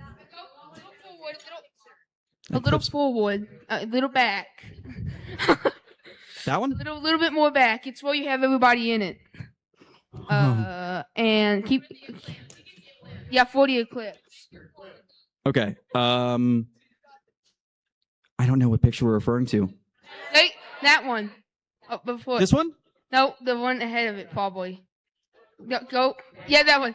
Okay, so the guy in the short that says Pono, if I'm saying that right, he looks edited in. Oh, yeah. Is he photoshopped or edited or what happened? Everybody's in a cool pose, and he's just standing there like he just got edited in, like you took a picture of him when he didn't expect it at a party. I feel like Steve Harvey on Little Big Shots. Yes. So that's Matt Hyland. He was behind the camera taking the picture. He was our editor at the time at MyRadar. And so he edited himself back into the photo. He was there. He just wasn't there.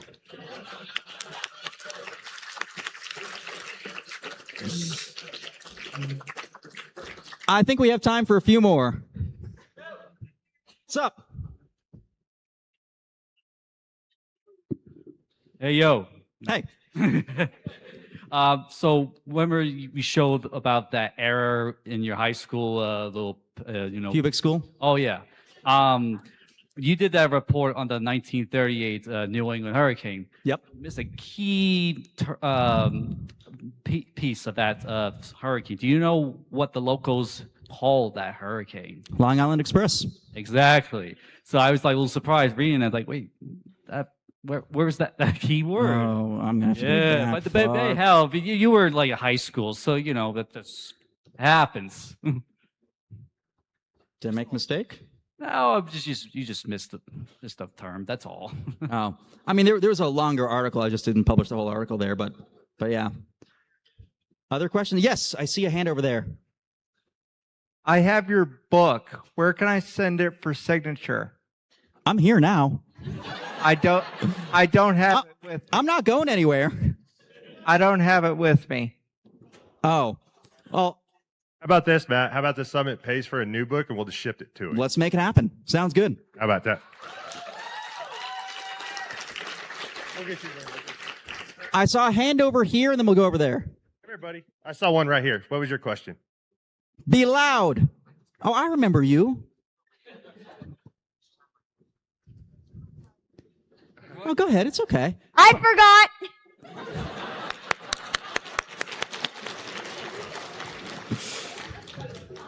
How much time I got on the clock, Matt? Oh, right behind me. Here we go. Great talk, by the way. Thank you. I want to hear a little more about that big hail. Oh, you'll never guess who, just in case, had 30 slides on Mumbo Hail ready to go.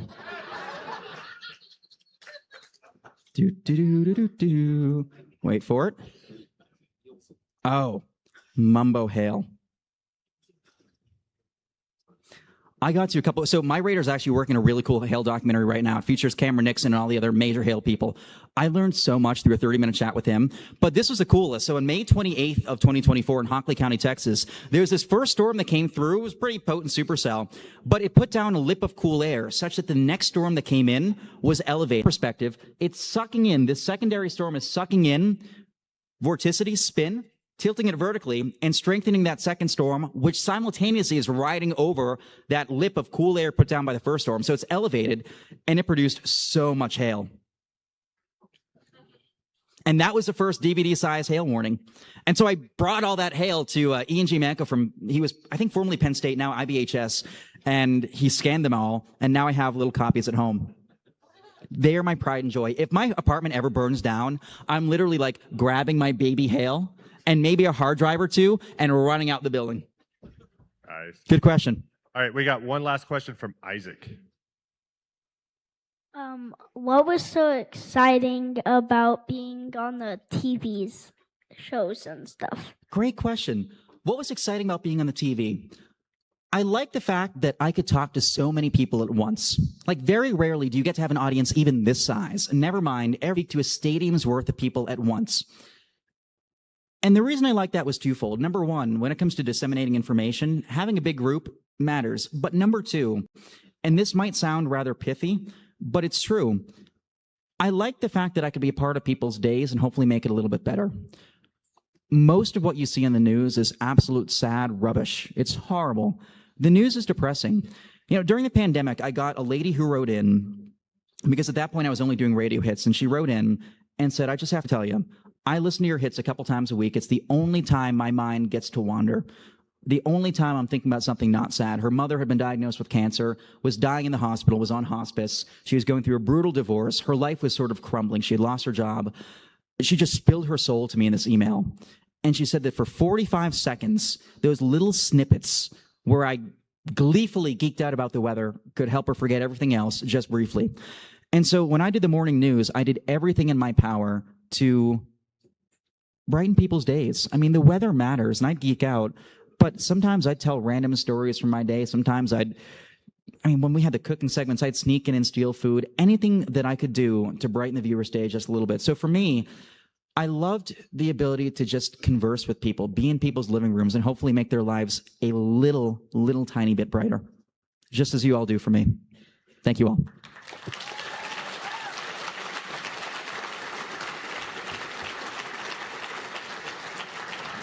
Oh,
Welcome to the 2026 National Storm Chaser Summit Hall of Fame induction ceremony. Are we excited for this or what?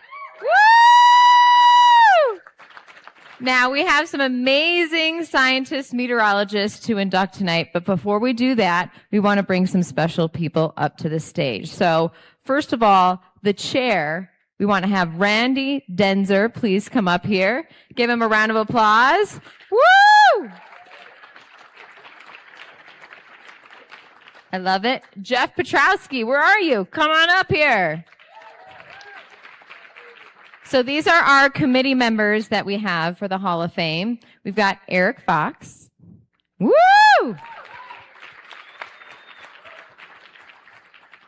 Mr. Ed Grubb. Woo!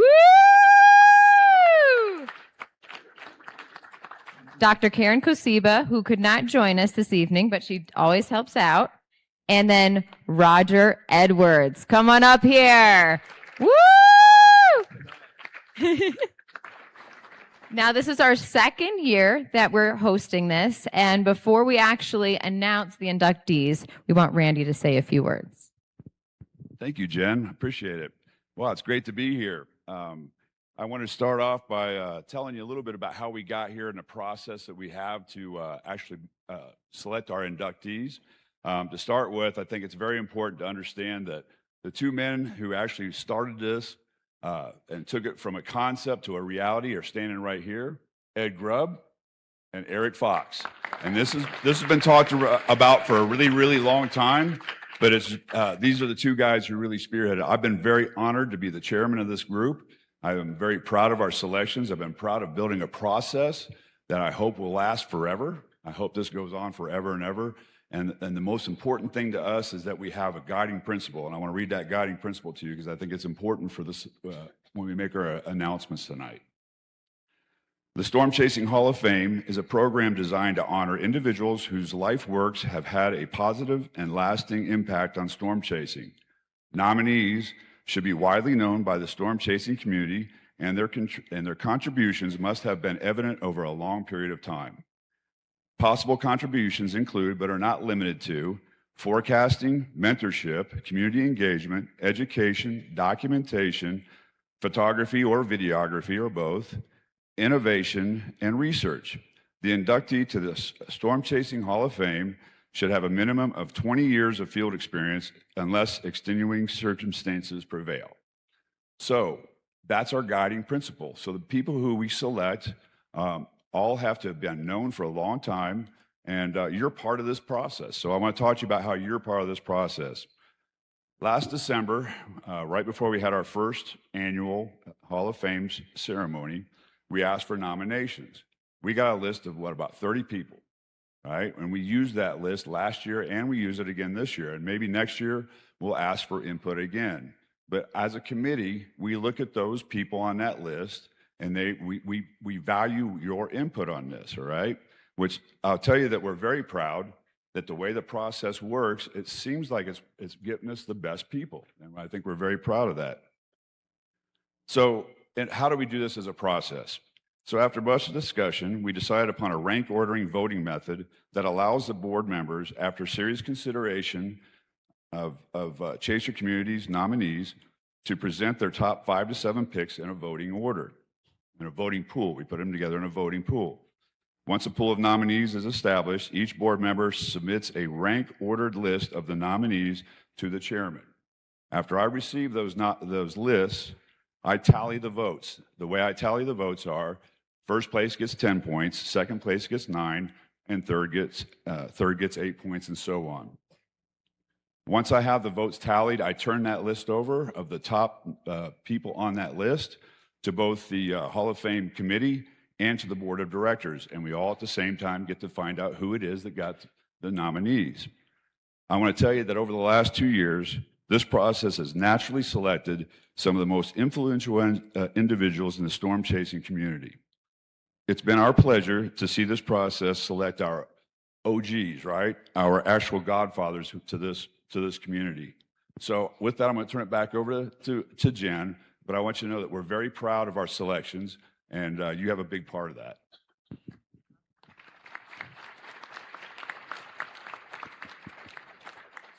one. Yeah, you're good. All right. Are we ready? Are we excited to know our first inductee? This is someone, and I'm actually going to ask the crowd to see if I want a raise of hands. Not everyone may know who this person is, but before we actually get there, I want to talk about who we inducted last year. So if you were not here last year, it was an incredible ceremony, but we had David Holdley, Chuck Doswell, Tim Samaras, Tim Marshall, who is here. We had Dr. Josh Warman, and then Andy Gabrielson. Those were our first inductees. Now, our 2026 inductees, the first one is Al Moller. Now, does anybody know who Al Moller is? I see. Yes. Can we get a round of applause for Al Moller?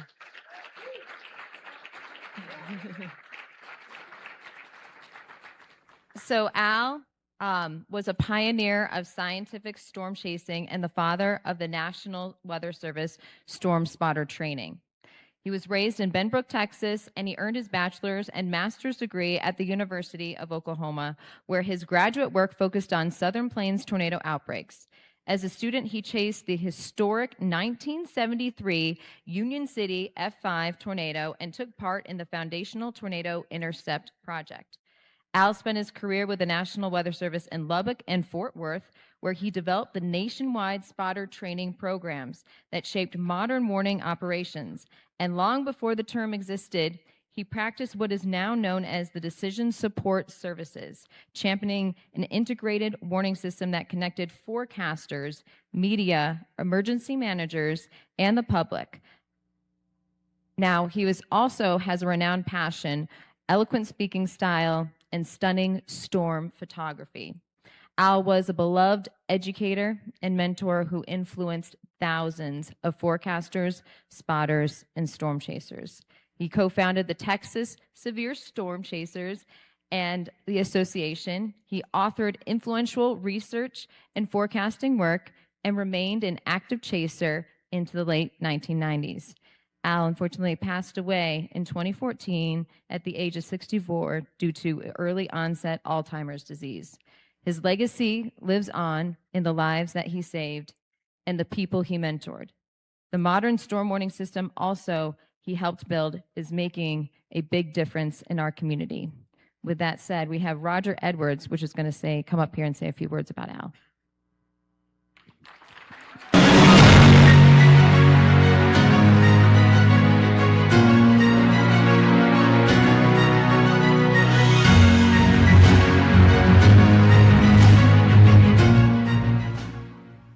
Thanks very much. Unfortunately, Al can't be here to accept this award because he would, even though the award is for him, he would be the first to say it's not about me. It's about all the people in the integrated warning system, from the very first outlooks issued now day down through the chain to the local forecast office, to the spotters, to the emergency managers, to the broadcast media, and now the social media. The responsible people up and down the chain and all the way down to the public who responds to the warnings. And if every chain along the way does its job right, the public will respond correctly and lives will be saved. That was what he taught, first and foremost. Storm spotting was a big part of that. And Al started the storm spotting program in the National Weather Service by example through his efforts at NWS Fort Worth, which were very, very successful. In fact, one of the things I remember most as a kid was the May 26, 1976 tornado in North Dallas, which I could sort of kind of see through trees and houses in East Dallas. Little did I know that at the time, one of Al's best storm spotters, Sam Barraclough, was on the phone with Al reporting a wall cloud over Texas Stadium that ended up in the mesocyclone that produced the tornado. He issued the warning. It was successful. It saved lives. And this was 1976. And this speaks to just in a small way to Al's influence professionally on storm chasing. He was an excellent storm chaser for a long, long time. In fact, he wanted to chase long after he was really able to. But that just spoke to his passion, his eloquence, and his ability. So you hear all these things about Al, the the professional, Al the scientist, and Al the forecaster and storm spotter. But I want to tell a story about Al the person. Okay, this was shortly after I became engaged to my beautiful bride Elka, who's sitting right there. Well, so I took my kids down on a rainy visit to Fort Worth office, and it was just a sloppy day. There wasn't anything big going on, and I would visit the forecast office there from time to time, coming down from Norman when I figured Al was probably working. If I saw number 26 at the bottom of the AFD, I knew he was working. They were amazing AFDs, by the way. And I visited with him, and he was there, and we sat around and chatted like we often did about science, about life, about one of his favorite books, Zen Zen in the Art of Motorcycle Maintenance by Robert Pirsig. If any of you have ever read that. Another favorite of his books was The Art of War. So he had a very, by Sun Tzu, he had a very intense and philosophical mind, very deep, very brilliant. He could talk about anything.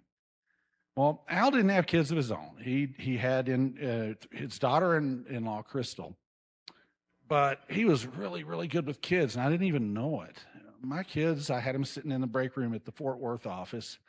They were good kids, but, you know, as brother and sister will sometimes do, they argued. While Al and I are out in the hall talking, I hear this crash and this yelling and this screaming and why did you die? And blah, blah, blah, blah, blah, you know, and my kids are about, 4 and 6 years old at the time. We come running in there, and one of them had spilled a Dr. Pepper all over the floor, and it was laying there. And I'm trying to get the kids to calm down. And Al says, no, cool, it's okay. Here's Al Moller, my old mentor from way back. The first thing he does, he calms the kids down. He gets down on the floor with a rag and water and a mop head and cleans the floor up himself. And once the kids are calmed down, and I was pretty mad at him, but he calmed me down too. And Al said, it's okay. We got it fixed. And he puts 50 cents in. That's how cheap Dr. Pepper cans were at the time. He puts 50 cents in, buys one Dr. Pepper for one kid, buys one Dr. Pepper for the next. They were fine the rest of the visit. That was who Al Moller was. Another example, on the same visit, Al and Elka and my wife had known each other for a long time through field projects and other things. And before she and I even got engaged and got married. Well, I told Al, I said, well, I got a little bombshell for you. I want to marry her. And she's like, you marry her? You better treat her right. And I'm like, oh, don't worry about that. I will. Al was fiercely protective of the people and the topics and the subject matters that he cared about.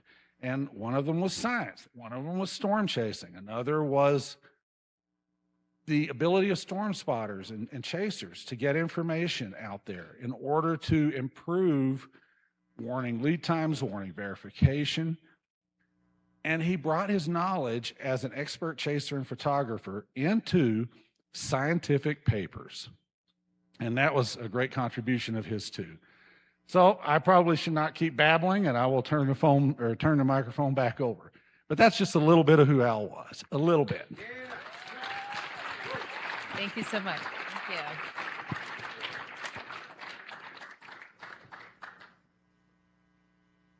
All right. I love stories from Roger Edwards. He's amazing. All right. This gentleman, he is actually sitting right there. I see him. And I'm very excited to introduce him. So Howie Bluestein was raised in Boston and Miami Beach, and at MIT earned his Bachelor of Science and Master of Science degrees in electrical engineering, his Master of Science and PhD degrees in meteorology under the mentorship of Fred Sanders. He is a professor and George Lynn Cross Research Professor in the School of Meteorology at the University of Oklahoma in Norman, and for many years was a frequent visiting scientist at the National Center for Atmospheric Research in Boulder, Colorado. Although he retired from teaching in early 2025 after having spent 48 and a half years as a professor at OU, he remains active in research and storm chasing. He has used advanced mobile Doppler radar systems to study severe convective storms and tornadoes. He loves to take cloud photographs, which have been published and exhibited in art museums worldwide. He now spends roughly half the year in Boulder, Colorado, where he likes to XC ski, which I'm not even sure what that is, snowshoe, and hike in the mountains. He loves all types of extreme weather, not just tornadoes, and he has a single-authored, a 2-volume text on synoptic meteorology, a text on severe convective storms and tornadoes, a trade book on tornadoes, and most recently, a trade book on clouds. So everyone, please give a round of applause to Howie Bluestein.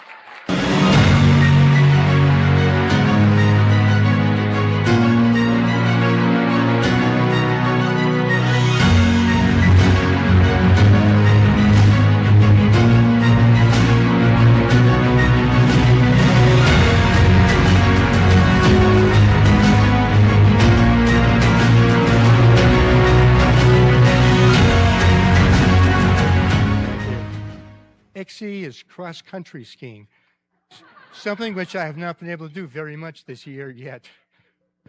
Thank you very much. It's a great honor to be here, a great pleasure, and I must say I'm having a very good time here tonight, listening to all the other speakers. Let's see, I said that instead of giving it a 15-minute acceptance speech, that I was going to show a PowerPoint presentation and a few videos, so why don't we start that, and I can just comment on it.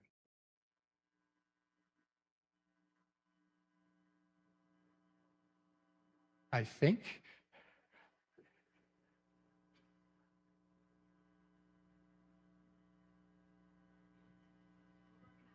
You're working on it, okay. Well, what I'm going to do is show you the best I can in 15 minutes some of the things that I've experienced. I'm going to have to stand off to the side here so I can see. I'm going to tell you a few highlights from my career. This is not going to be all-inclusive. I'm going to try to show you how much fun I've had. I'd like to show you some of the people that I've worked with, and I must reiterate that the people that I've been with have been fantastic, and I owe a lot to them. You'll hear more about it at the end. So let's begin. I think I'm blocking the picture here, but back in 1971, I was beginning graduate school in 1971, and Joe Golden, how many of you know Joe Golden? Have heard of him? Yes, waterspout expert. He was nice enough to take me, a wet behind the ears graduate student, out looking for tornadoes. We chased tornadoes when I was in graduate school in the Boston area, and that was very difficult. All I ever saw were gust fronts. So there's my first waterspout. Then in 1974, while I was a graduate student, I participated in an international field experiment called GATE, which is a nested acronym standing for the Global Atmospheric Research Program, Atlantic Tropical Experiment. And I went out in a boat, on a ship, 600 miles off the west coast of Africa, sitting in the Intertropical Convergence Zone, operating the MIT radar. And let me tell you, that was a lot of fun. And I suspect that it may have had something to do with my future storm chasing activities, because I found that I could sit in the ship and I could look at the radar and I could run outside and see the storms at the same time, which is what we do when we storm chase now. So, next slide, please. Okay, now one can chase by going out, you make your forecast, you run out. But if we look at chases and look at the limit as the distance we have to travel approaches zero, sorry for the calculus. That's not really a chase, that's being chased by a storm. In 1975, I was at my first professional conference from the American Meteorological Society, and I was about to give my first presentation ever at a conference. And what should happen outside my hotel window? There was a water spout.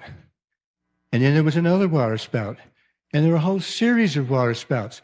And I said, this is more important than my PhD. I stayed up there. I almost missed my own presentation, but luckily I made it through. And Ken Spengler, who was the director of the American Meteorological Society back in those days, was shouting from the roof of the hotel. He could see me on the balcony taking pictures, saying, Howie, get one for the cover of the bulletin of the AMS. And I did, and it was. Next slide, please.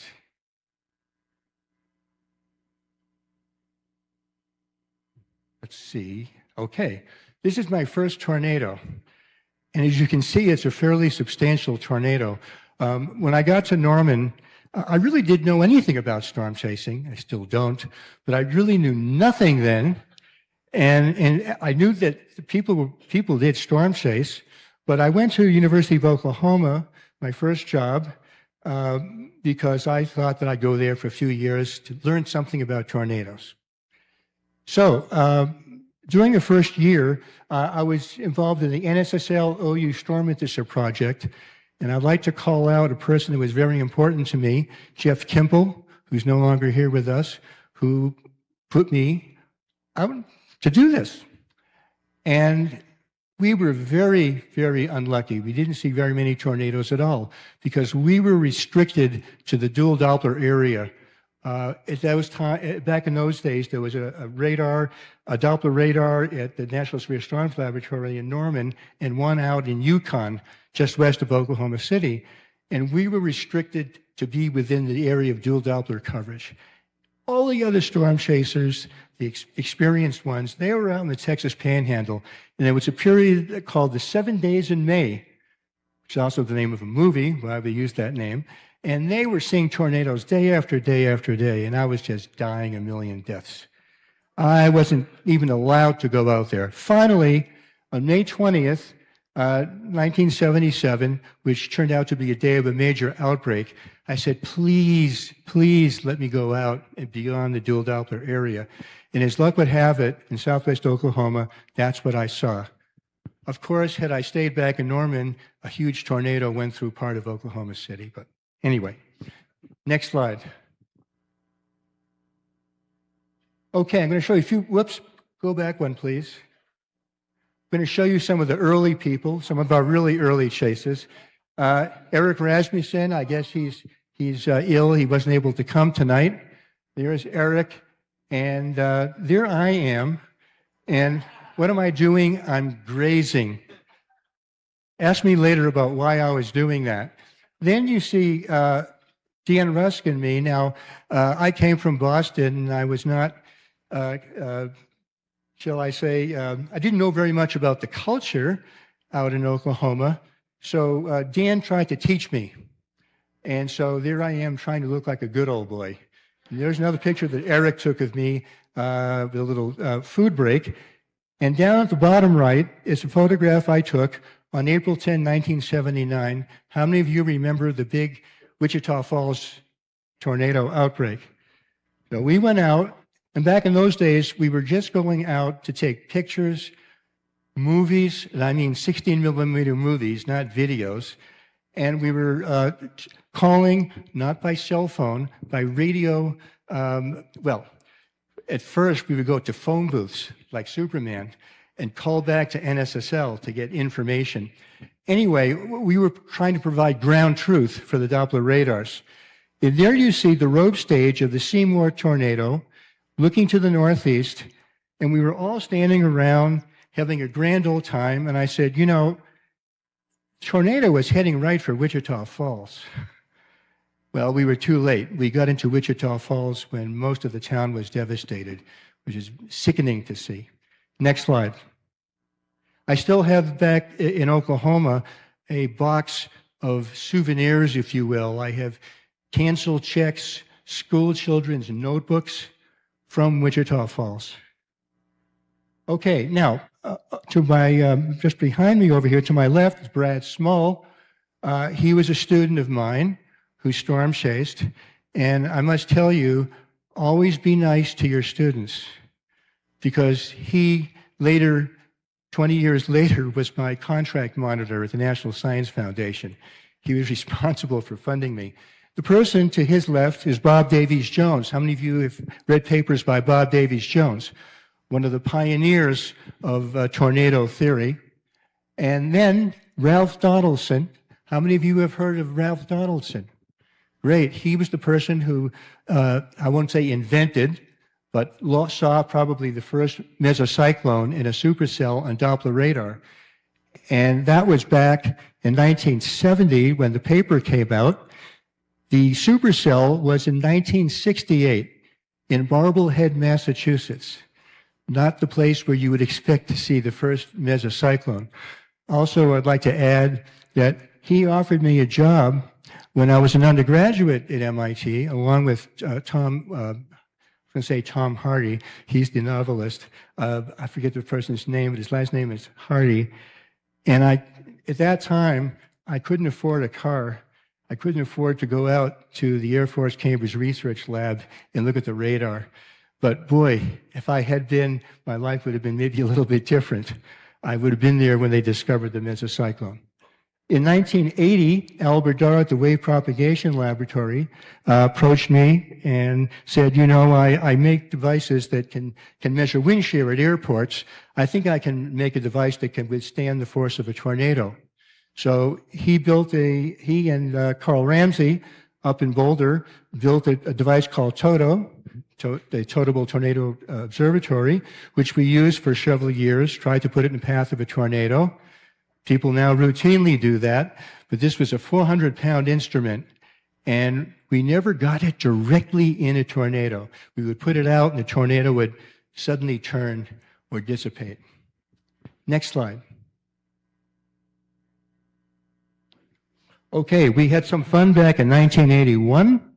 There was a big tornado west of Oklahoma City, hitting Binger. We decided at that point that we were going to try to release radiosondes up into storms. No one had really ever done this before. And so we got these very inexpensive electronic devices which radioed back the pressure and temperature and so on. We didn't get winds. These weren't ray wind sondes. These were radiosondes.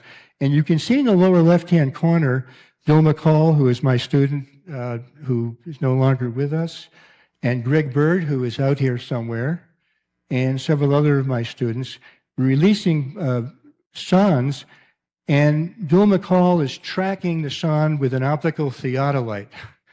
So the winds are actually computed by looking at the change in the angle and the range of the balloon.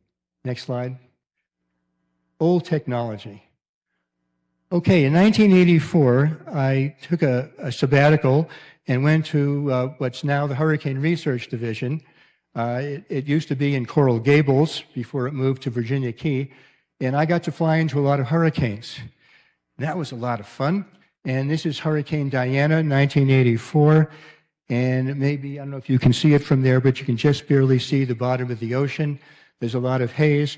And you'll notice the tilted striations in the eye wall of the hurricane, which is due to the vertical wind shear. I won't get technical. Up in the upper right, you can see Bob Howes, whose last name is misspelled, my fault, and Bob Burpee, who made it possible for me to go on these hurricane flights. I also got to fly into a hurricane in the Eastern Pacific. Next slide. And I'm not telling you all the stories that go with these. No time. Okay, in 1993, Joe Golden got some money from NOAA. I don't know if you can do that these days, but Joe got some funding from NOAA. We went down to Key West to film waterspouts. And boy, was this fun.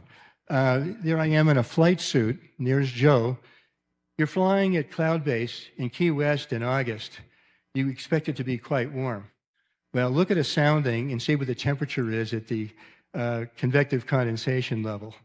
It's cold, and it's freezing cold, and the helicopter is open, and we're sitting there exposed.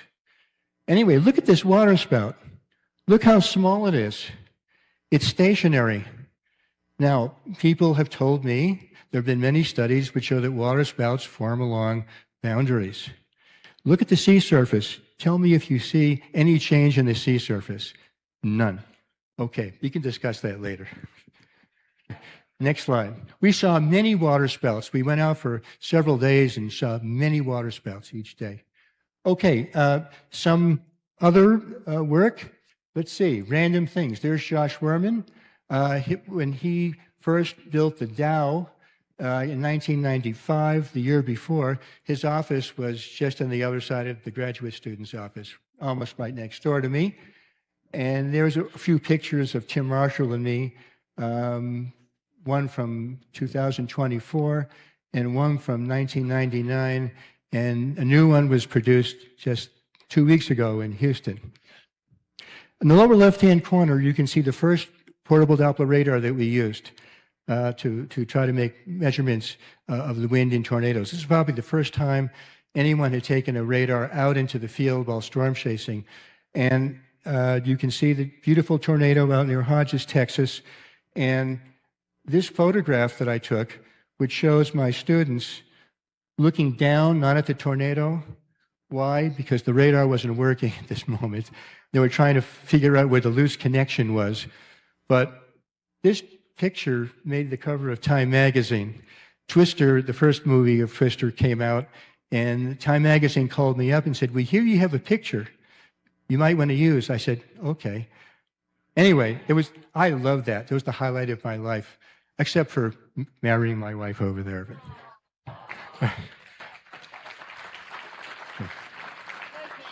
Now, on the low right-hand corner, you can see the first radar that we used that scanned, and this was we first started using it in 1993. This is a W-band radar. It's a millimeter wave radar, very high-frequency radar.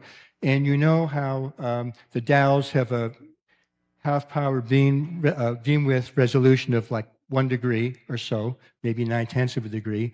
The next radars are about 1 degree. Most of the Doppler radars have beam width of about 1 degree. This was 0.18 degrees. Very, very, very fine spatial resolution. So if we could get to a tornado, we could get extremely high resolution data. The main problem, though, is that there's a lot of attenuation. You have to get really close to the tornado. And it's very difficult to do. But we got a lot of good data. Next slide. Okay, I also did some chasing in aircraft.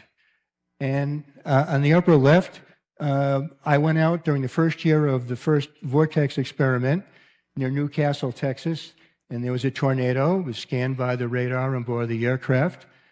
On the upper right, there's one, by the way, Dave Jorgensen was in charge of this flight. On the upper right, there was a flight that Roger Wakimoto was in charge of, and that was the tornado near Kellerville, Texas, that I took from the aircraft. There's a long story that goes with this aircraft that I will tell anyone who wants to hear later.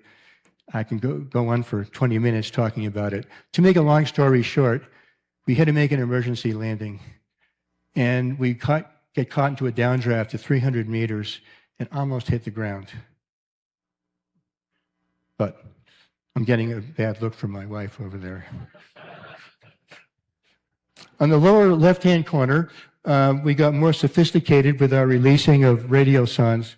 And this one was from the NCAR class system, which gets the location of the sonde from the Loran navigation aids. This is pre-GPS. So I got this out for educational purposes. I took the class out and we played with this. The middle shot is one of the W-band radar, the first time we used it. And then, let's see, in the lower right-hand corner is a picture right here in Colorado I took from the NOAA P3 in June 1994 of a tornado near Ray. Eastern Colorado is a wonderful place to chase storms. I heard that a little bit earlier. Okay, next slide. Okay, on May 3rd, 1999, how many of you remember the big outbreak, 1999? There are a lot of stories that go with this that I can't tell now, but I just want to show you one of my favorite pictures. This is what the tornado looked like before it hit Oklahoma City. This is near Verdun, which is just south of Chickasha. And we were with the W-band radar, and just look at all those multiple vortices. And in the lower right, you can see they're all tilting towards the center of their axis of rotation. That's just what you see in the tornado models. We went back the next day, could not find one smidgen of damage from these multiple vortices. Can you believe that? Next slide. Okay. We looked not only at tornadoes, but one year we decided, just for the fun of it, to go out to Arizona and look at dust devils. There are some dust devils. And we used different radars. In the upper right-hand picture, this is from 2007. We used the NWR-05XP. This was a phased array, mobile phased array X-band radar from the Naval Postgraduate School. And we used this for a number of years. And then the UMass X-Pol. This is one of the first polarimetric X-band mobile radars. The lower right-hand corner, I want to show you another example of a situation where I was not out chasing. I was out hiking, and how many of you are familiar with Niwot Ridge? Anyone from Colorado?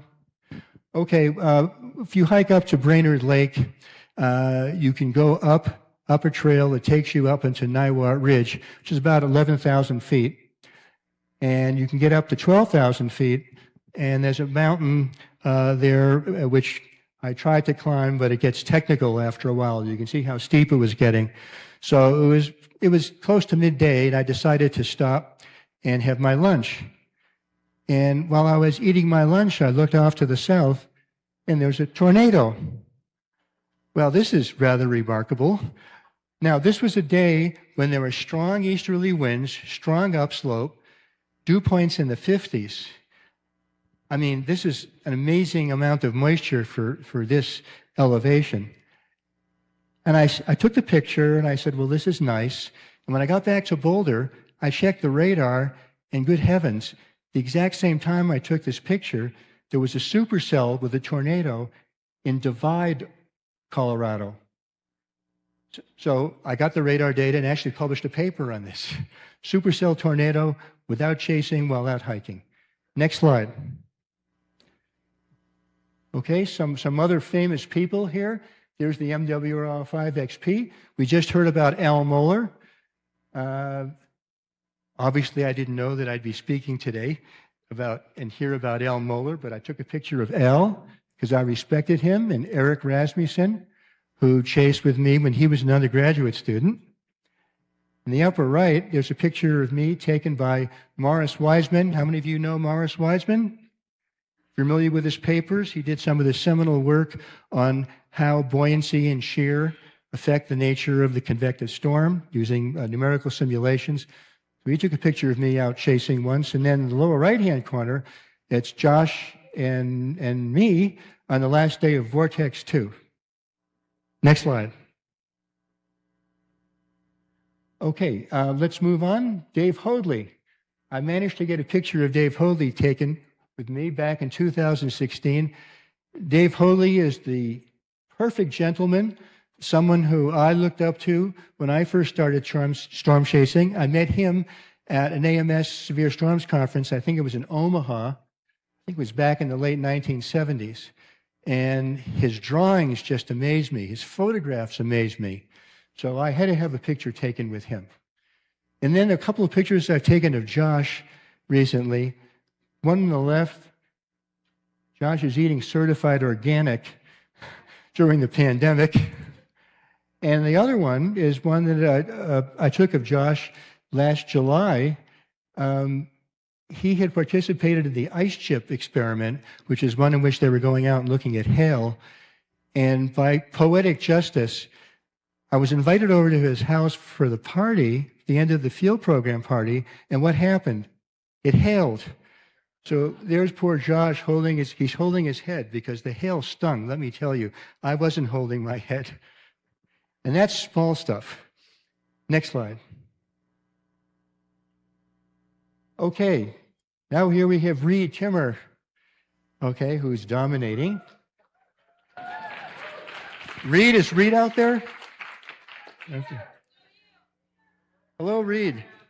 Reed took my class, at least one class many years ago, and I have to tell you, he was one of the best students in the class.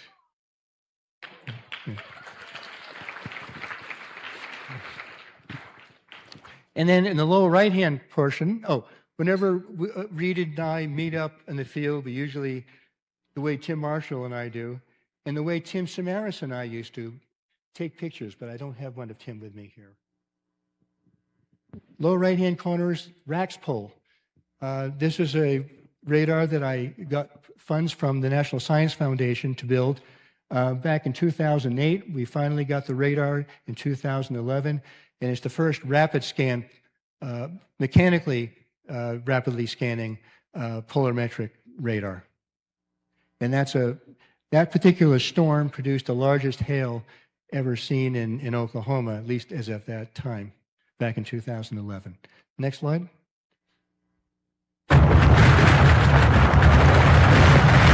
This is a blizzard. And here's Raxpol. And we were participating in the NASA field program called IMPACT. We took the radar up to Massachusetts, and we went to Plymouth, right on the harbor. We were told it was at the exact spot where Jim Cantore had once stood when there was thunder snow. That isn't why we went there.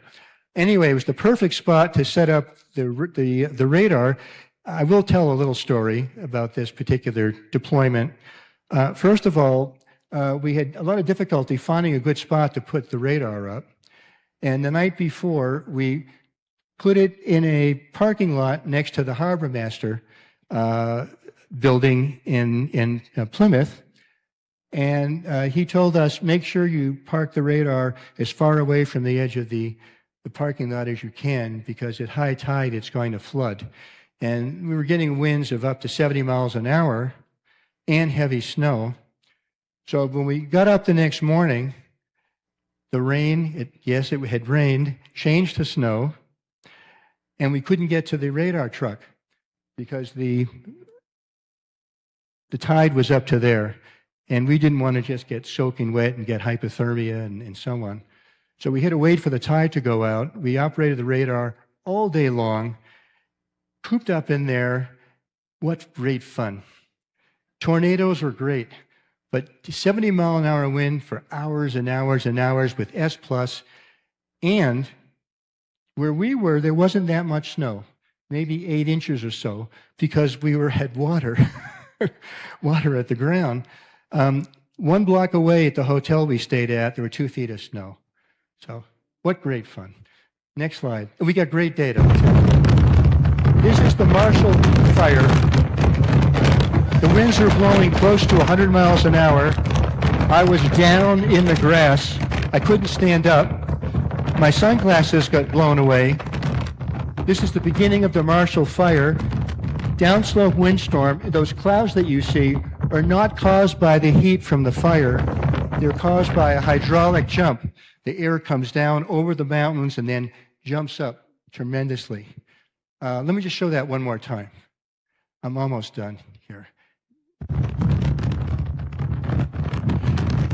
Over 1,000 homes just north of where we are right now were destroyed in this fire. It was a catastrophe. It was terrible. Whenever I storm chase or do something like this and people get hurt or killed, it makes me sick. But it also makes me feel good that we're going out in many instances and collecting data, hoping that someday we can improve the warnings and save lives.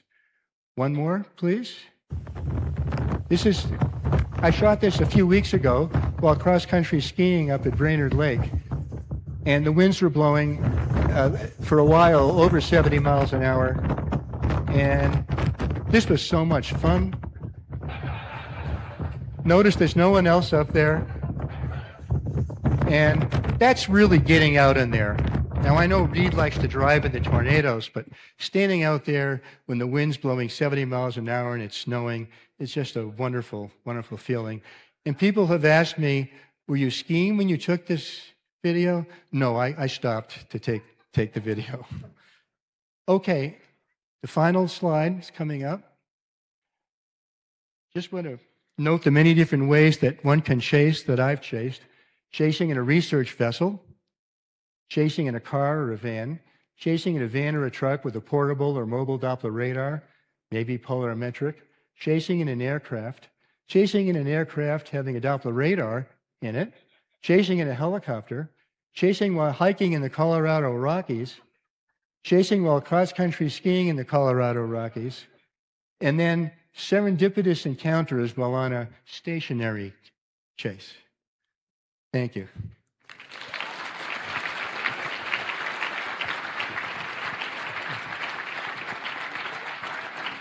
Amazing. Oh my gosh. Thank you so Thank you. much. Thank you. Get it up for Howie. Woo!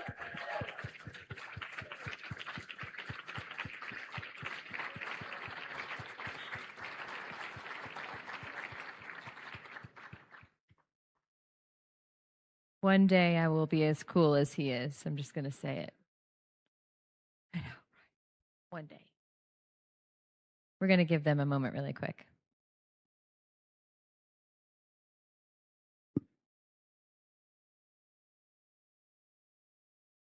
All right. Woo! All right. So our next inductee, you kind of got a preview of him, Eric Rasmussen.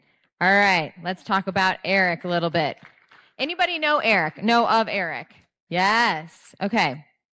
Eric began storm chasing in 1974 as a Kansas high school junior, roaming the plains in a green VW Super Beetle and falling in love with the solitude, soundscape, and power of storms. He studied at the University of Oklahoma alongside Howie before transferring to Texas Tech, where footage from multiple tornadoes in May 1980 became the foundation of his master's thesis, and using that analysis from there. Throughout the 1980s and the early 90s, Eric chased storms across the U.S. and abroad, from waterspouts on the Mississippi coast to land spouts near Denver and supercells in Australia's Northern Territory. He earned his PhD from Colorado State University, and he was supported in part by the NSSL, where his ideas about coordinated scientific storm chasing helped spark a revolution in field research. That vision became reality with the Vortex field campaigns of the 1990s and beyond, pioneering mobile Doppler radar, mesonettes, coordinated vehicle missions, and multi-camera. So Eric went on to play key roles in major field programs, including Vortex 2, Taurus, Rivers, Lift, and later founded and led Vortex Southeast, growing it into a nationally impactful research initiative with a strong focus on the human and social dimensions of tornado risk. After retiring from the NSSL, Eric co-founded Disaster Imaging Incorporated, a nonprofit advancing our understanding of tornado damage through high-resolution data collection. More than 5 decades after his first chase, he's still chasing, still researching, and still pushing the science forward. And with that said, we're going to bring Tim Marshall up here, and he's going to say a few words as well, because Eric unfortunately could not be here today to accept the award.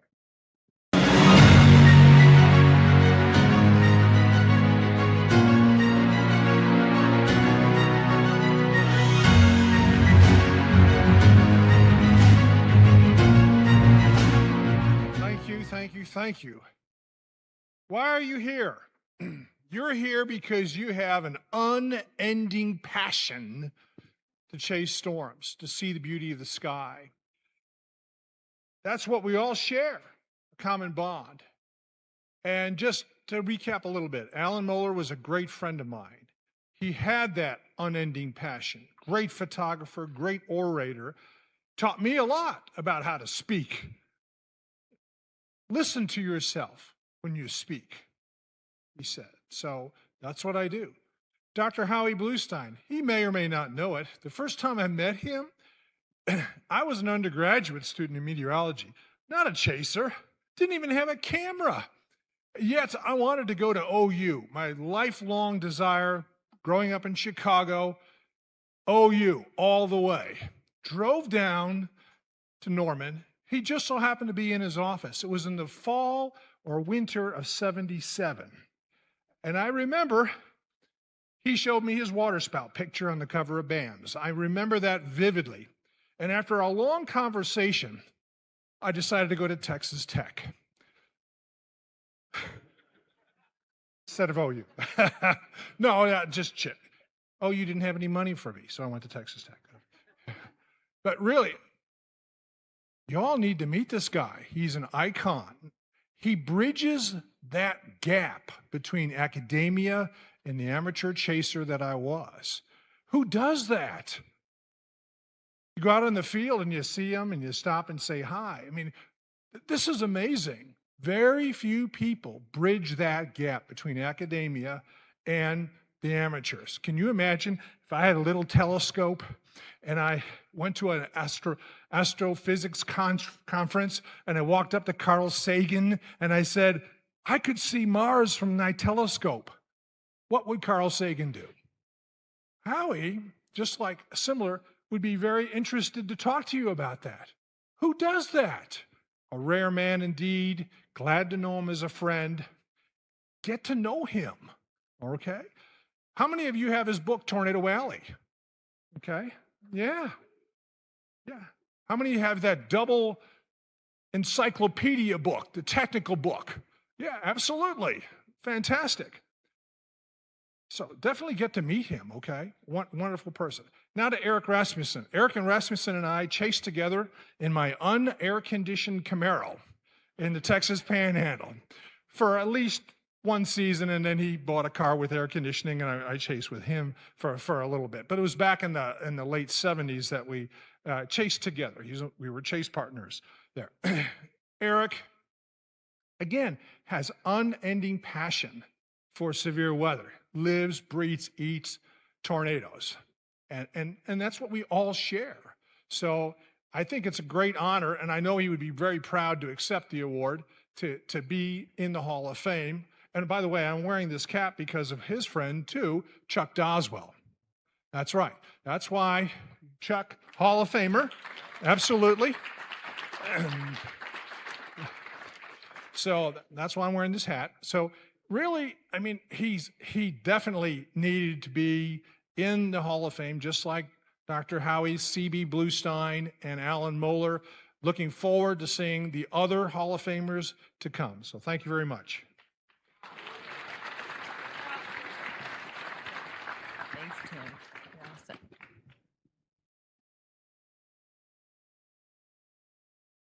All right.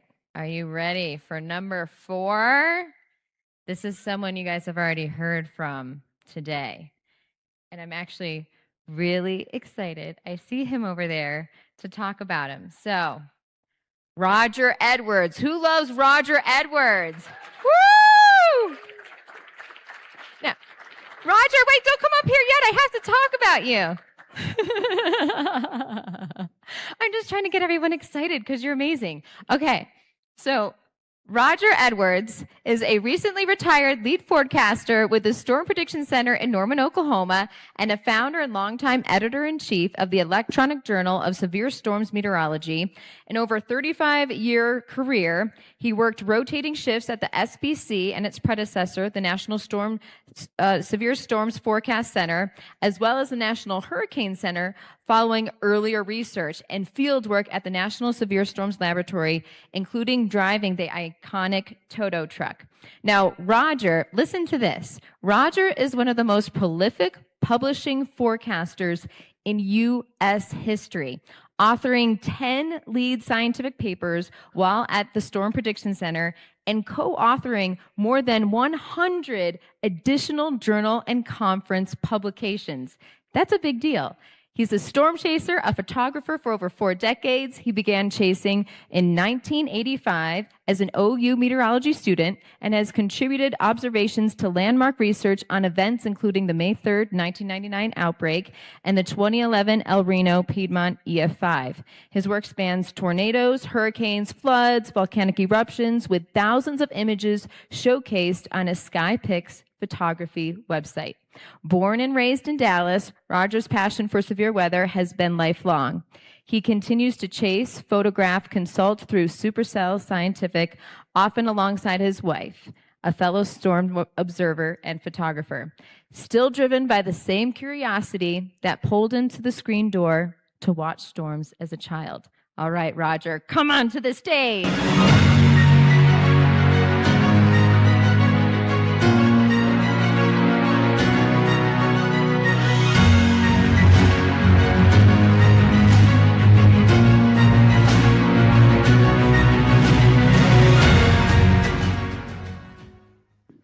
Well, I've got a lot of thanks to do. First of all, for Eric and for Randy and Jen and the whole Hall of Fame committee before I jumped on it, for putting my nomination in the bucket. For those who nominated me, I only know one, Melissa Moon, who's here somewhere. So thank you for nominating me, and probably a bunch of others did too. I don't know. But very thankful that the Hall of Fame committee thought enough of me not only to nominate me, but to go ahead and drag me in. And it's an honor to do it. And the main thing I want to emphasize here is it's an honor to be in the company of the greats who came before me. And by that, I mean folks like Al, who I've talked about, Chuck, who was a great, great mentor of mine, a professor of mine, Howie, who is a professor of mine. I see him in the field almost every year. In fact, I got a picture of him with me that I don't have right here, with a storm that John Davies talked about the day after Morton, west of Lubbock last year. So it's great to see you out there, Howie. And it was great to learn from you. Those 2 volumes that Tim talked about were the notes that Howie taught his class out of. So we got to learn from a predecessor to that. In addition to them, I mean, I have to go back to the beginning, thank my parents. They brought me up in a really rough inner city environment, somehow survived all that, had a lot of encouraging people along the way. My parents and a bunch of teachers who had no idea why somebody would want to go and look at one of them tornadoes, but nonetheless encouraged that because they saw the passion that I had for it. As has been mentioned, I don't even remember not loving severe weather.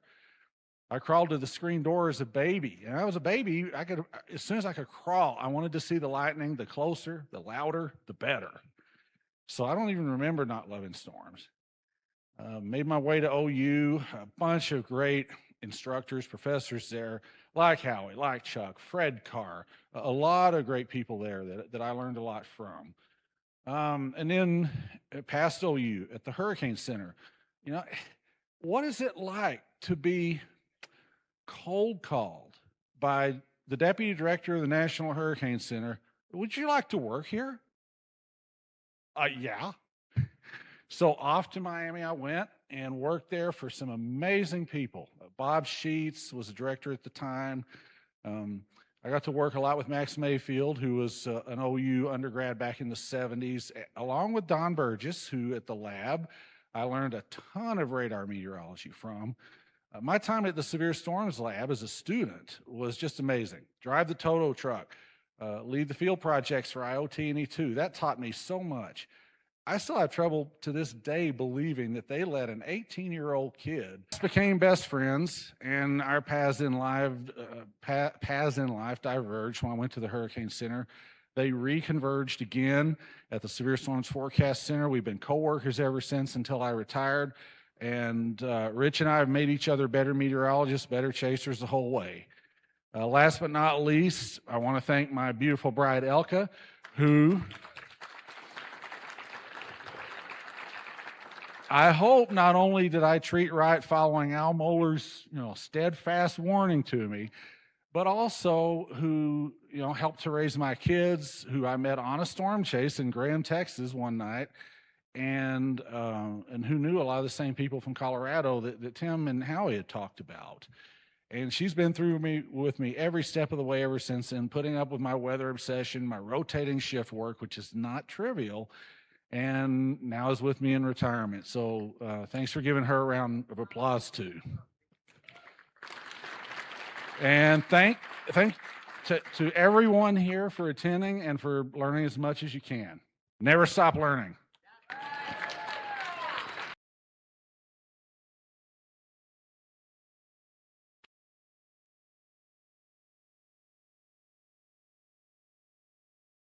Mm-hmm.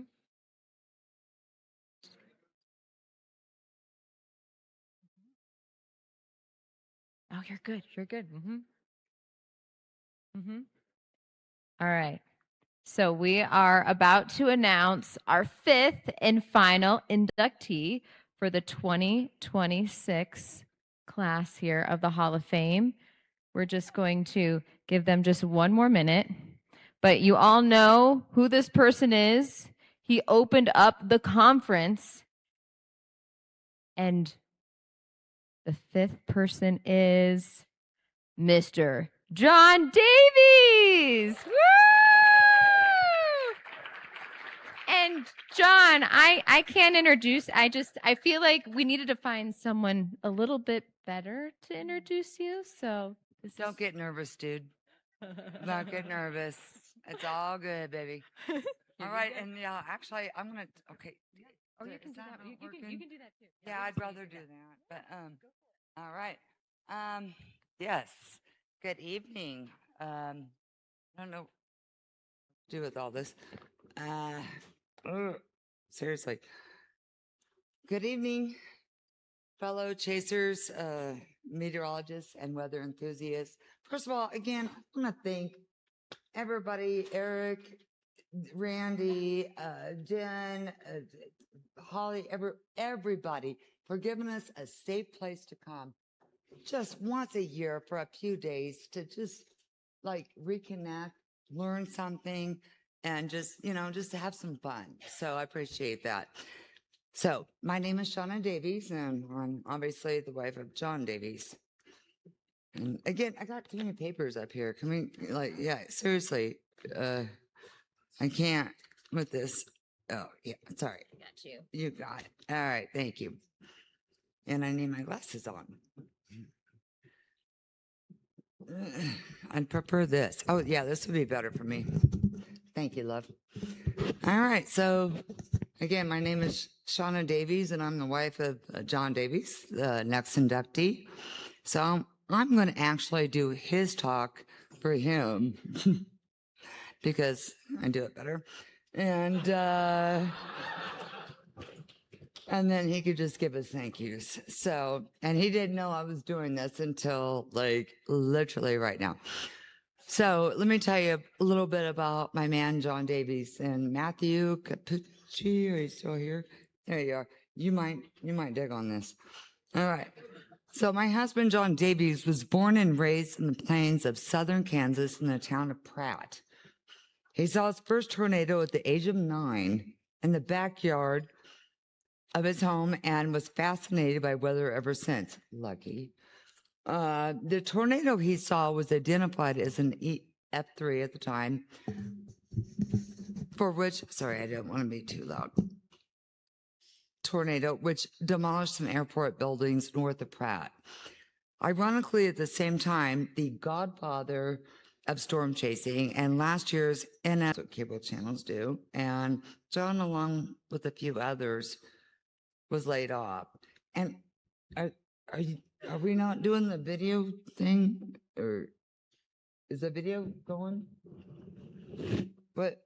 Wait, we're supposed to have a video. Sorry. No video? Is there no video? Okay, because I really want to show him and be okay. I'll just go ahead and say it now because I'm gonna go past. He looked like, you know, the movie Anchorman. Yeah, that was John. Stay classy, Weather World. Yeah, so I really want to show that. So what's going on? We all right? All right. Well, all right. I'll just keep going. Excuse me. Okay, man, stay classy. He has an apartment that smells of mahogany and has good books. Okay, I need the sound off, please, of all this. Yeah, thank you. Sorry.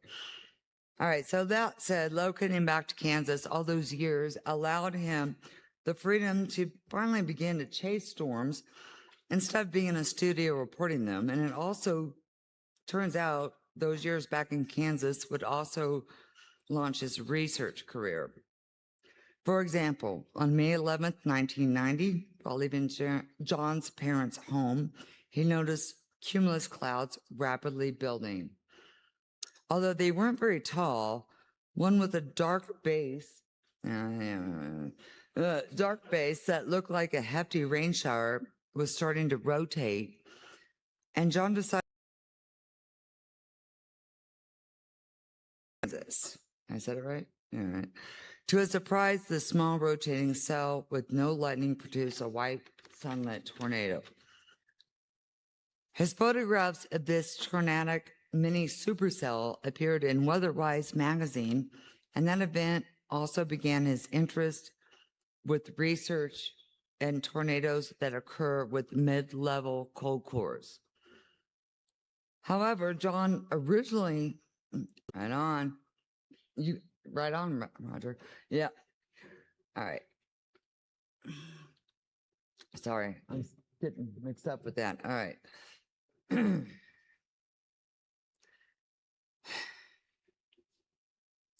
At the National Severe Storms Forecast Center in Kansas City, way back in the day, in the late 1980s, which is now the Storm Prediction Center located in Norman, Oklahoma.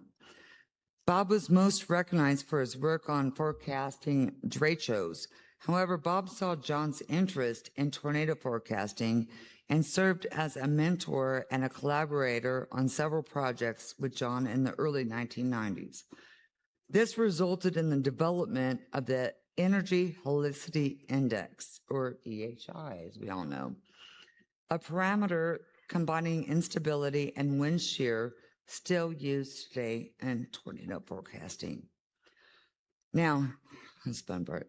One of John's most exciting experiences was working informally with the one and only Dr. Ted Fujita of the University of Chicago in 1990 regarding the ground survey of the Heston and Gossel, Kansas F5 at the time, tornadoes.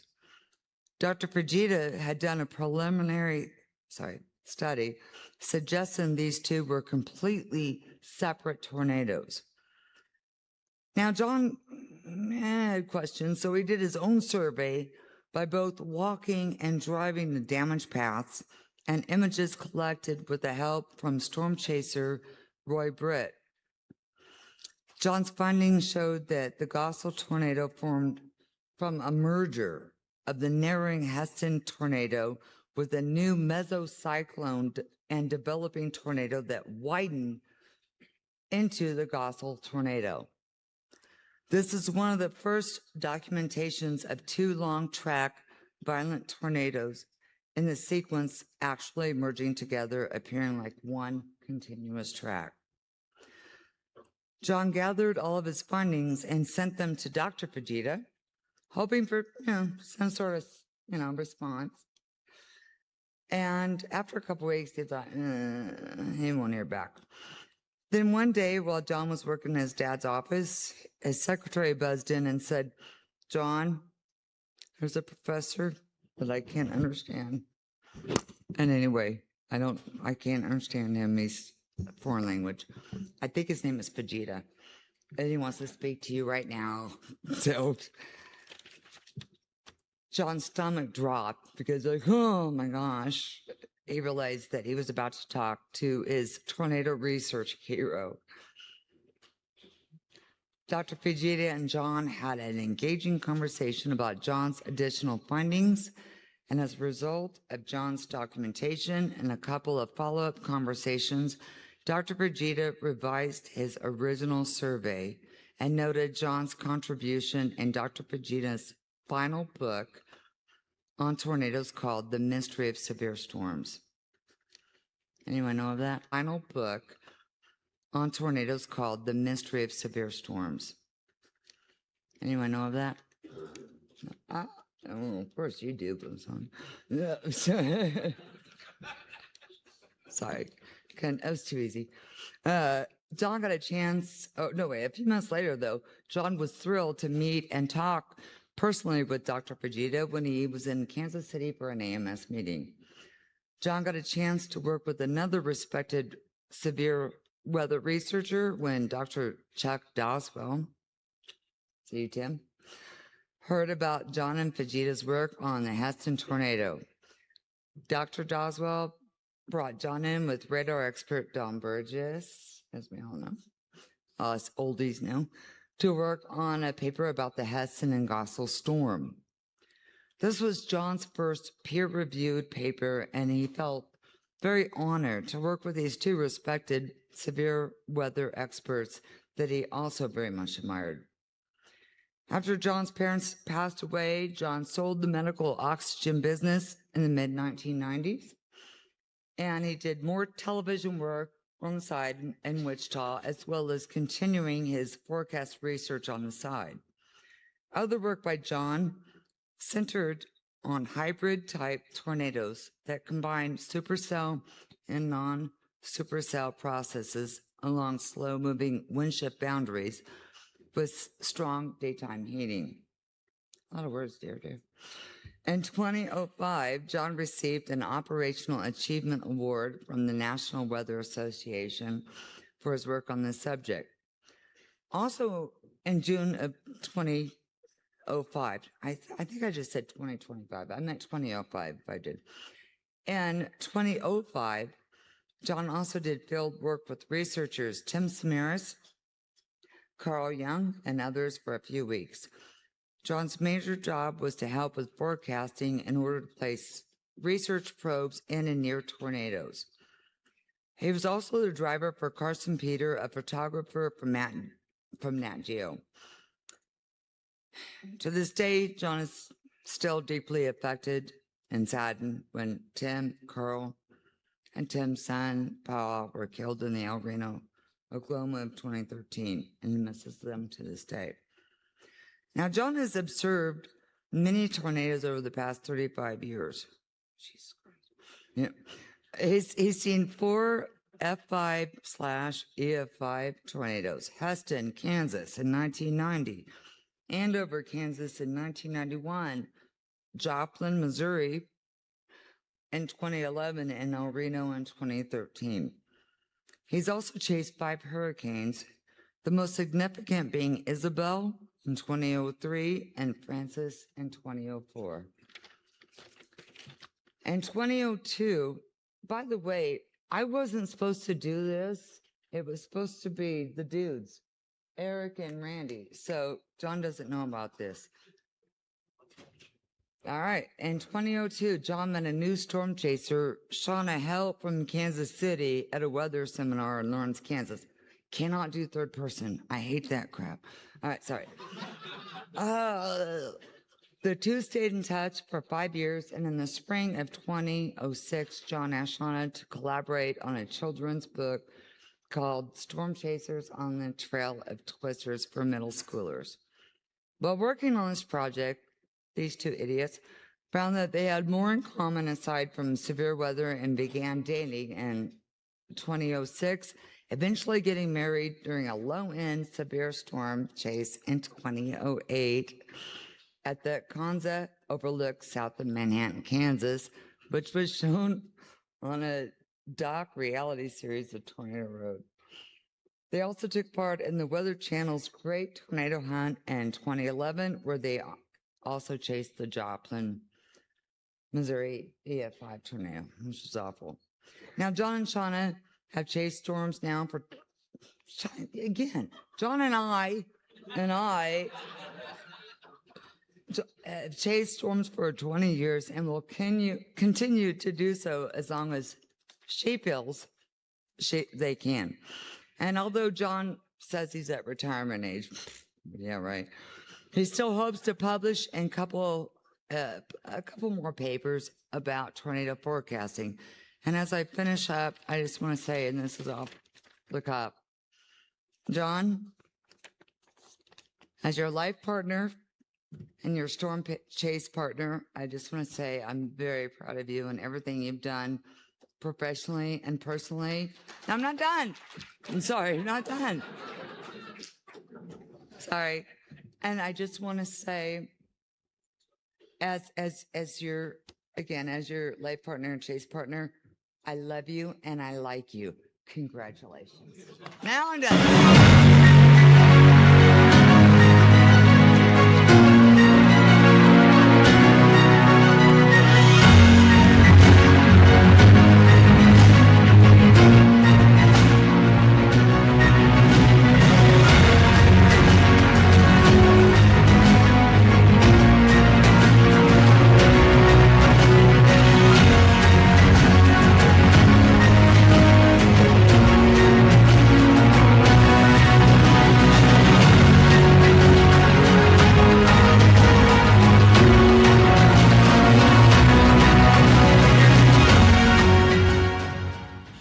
Wow. I don't know what to say. That was entertaining. And I really appreciate what you said, Shauna. That was unexpected. I wasn't expecting all that. So thank you, Shauna. Love you. Well, I brought a few notes up here. I'm going to keep this short so we can kind of wrap things up. This will keep me on point. But all I wanted to say was, wow, I really don't know what to say here because I was shy, kind of bookish kid in Pratt, Kansas, living in a small town. Wasn't sure where I fit in. And it seemed like weather was something that kept my sanity because it was something you could study and it was unpredictable a lot of the time and it was always changing. And so it kept me going in my interest in science. And so that was a big thing when I was growing up. And I saw a lot of storms from my backyard. I guess you could say that maybe I've been storm chasing since I was, say, 5 years old, but it was all from my backyard. I didn't really get to go out in a car and start chasing storms until I got into my 30s, which is relatively late. I know most of the kids I see today are doing it in their teens and 20s. So I got started kind of late.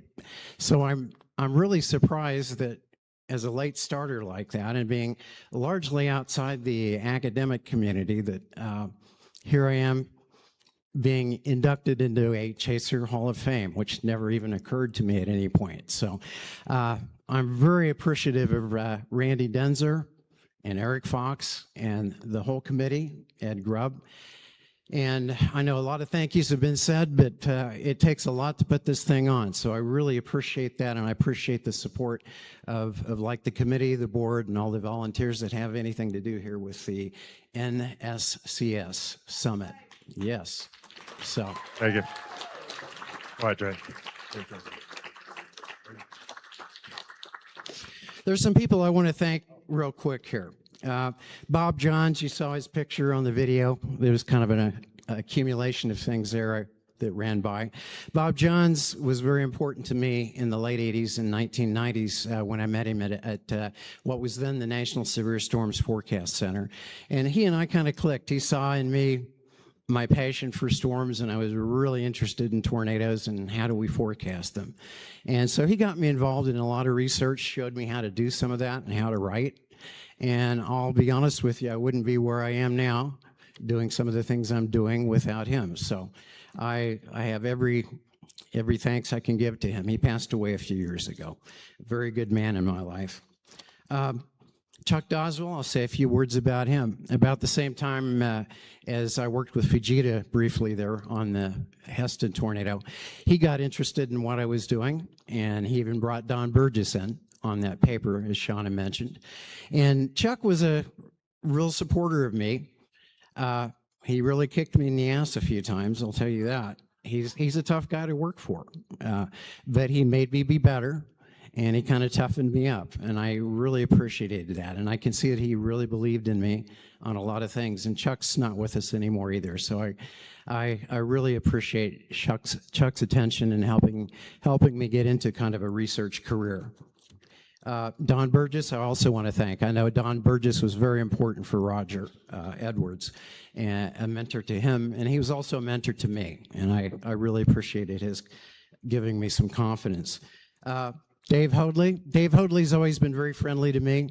He sent me all his slides from that Pratt storm chase of his back in 1965. That's the first tornado I saw, and that's the first one he really got photographed well.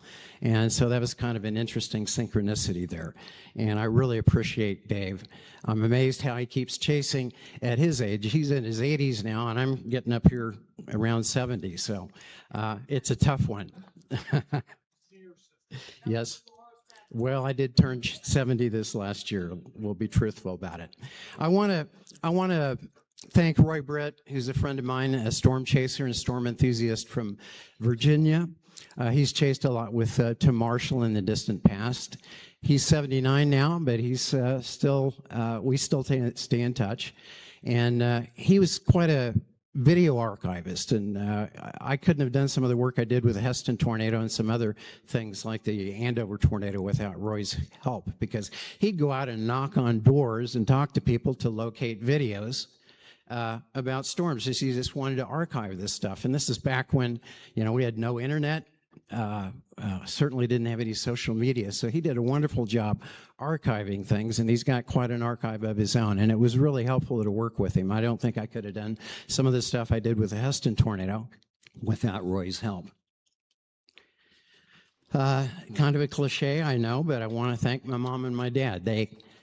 Neither one of them, I think, understood my storm chasing, and sometimes I would upset my mom because when I was really small, I'd run from window to window as the storms had come through and get all excited. And they didn't get my excitement about it, but they let me do what I wanted to do, and they were supportive of it. And I'm really, really thankful of that. And my brother, BJ, and my sister, Janet, have been very supportive, too. And I don't blame him for looking at me like I'm a little weird sometimes, because as you know, family members sometimes don't get the storm chasing thing, but it's a fascinating thing when you have that passion. And last but not least, I need to thank my wife, Shauna. Wow. She came along. I never thought I was going to get married. I thought I was too much of a nerd, and I'm too moody. And yeah, but she came along and we kind of clicked. She was very interested in storm chasing. She'd been storm chasing on her own some. And we got together, and she's been very supportive of me, and she's kind of loosened me up a little bit. And she's always been very supportive. And she's helped me not take things so seriously sometimes. She's lectured me about some storm chases where I get upset because we missed something. And so it's not that big a deal. There's always going to be more tornadoes. There's always going to be more storms. And so there's a lot of truth in that. And I really appreciate her support and kind of helping me stay a little better focused on things. Let's see. Let's wrap this thing up here real quick. See, I'm an old guy here among many younger chasers. And I just like to encourage everybody to have the right motivation to go storm chase. I think you need to give back to the community, give back to the public, educate people about storm chasing and other storm safety and that sort of thing. And so I think it's really important to have those as your primary motivations, and keep that in mind instead of becoming famous or infamous or whatever you want to do. It's okay to do all those other things, but always decide that you want to learn and help the community, educate other people. Those are very, very important things. And I think if you do that, you'll find your life a lot more fulfilling than chasing fame or fortune or something like that through storm chasing. And I'm not criticizing people that make money through streaming and YouTube and that sort of thing, because that is one way to make a living at it. But I always think it's very important to keep that focus on why we're doing this, that we're trying to help people. We're trying to educate them, and we're also trying to save people's lives in many situations. And I think storm chasers can be very, very instrumental in that. And one other thing I just wanted to say, I wrote it down here. I'm a little disorganized here. But I did want to say that while storms and tornadoes can be endlessly fascinating, I I've also learned that we as storm chasers must always temper our enthusiasm with empathy, concern, and understanding of all the pain suffered by victims of severe weather and tornadoes. I think we need to understand that, and I think that's very important. So we need to hang on onto that as well. We've got a whole new generation of young people coming up that are a lot more technically savvy than somebody like myself. And I hope you guys will come up with new ways with understanding tornadoes, new ways to forecast tornadoes, and new ways to support people and educate the public. I think that's an important thing. So let's continue to do that, and let's keep on. I'm very honored by this. I don't feel like I'm quite on the level of people like Howie Bluestein, Chuck Doswell, Eric Rasmussen, some of the people like that. But I'm very, very honored to have this, and I just want to say thank you very, very much. Thanks a lot. I got to say one thing. John's been very, very dear to me. In 2009, which was my first ChaserCon, I took your class. And raise your hand if you've ever taken his class, either through ChaserCon or online or anything he's done, right? So, yeah. So John was the inspiration for the Hall of Fame. We gave you the first ever Lifetime Achievement Award because what you've given back to the Chaser community.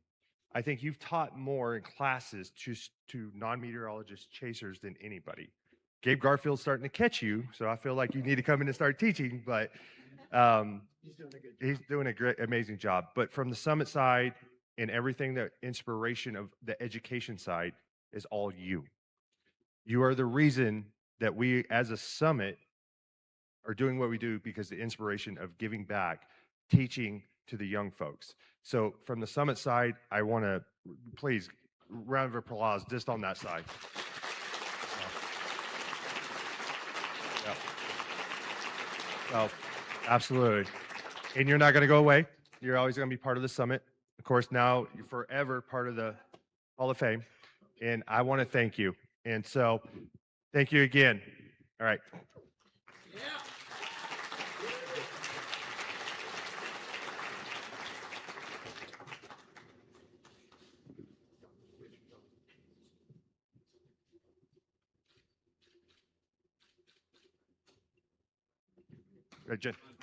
All right. What a long night. It's the short night. Wait till tomorrow. I think Reed Timmer's got about 3 hours from what I'm hearing, something like that. So, hey, everybody, thank you for coming. I'm going to let Jen finish it, but guess what's going to happen? Kansas City. Where's the promo code? What did I say? First 100. Jen, take it from here. Oh, my gosh. All right, guys, are you ready to party? Yeah? Hey, Eric, where's the after party?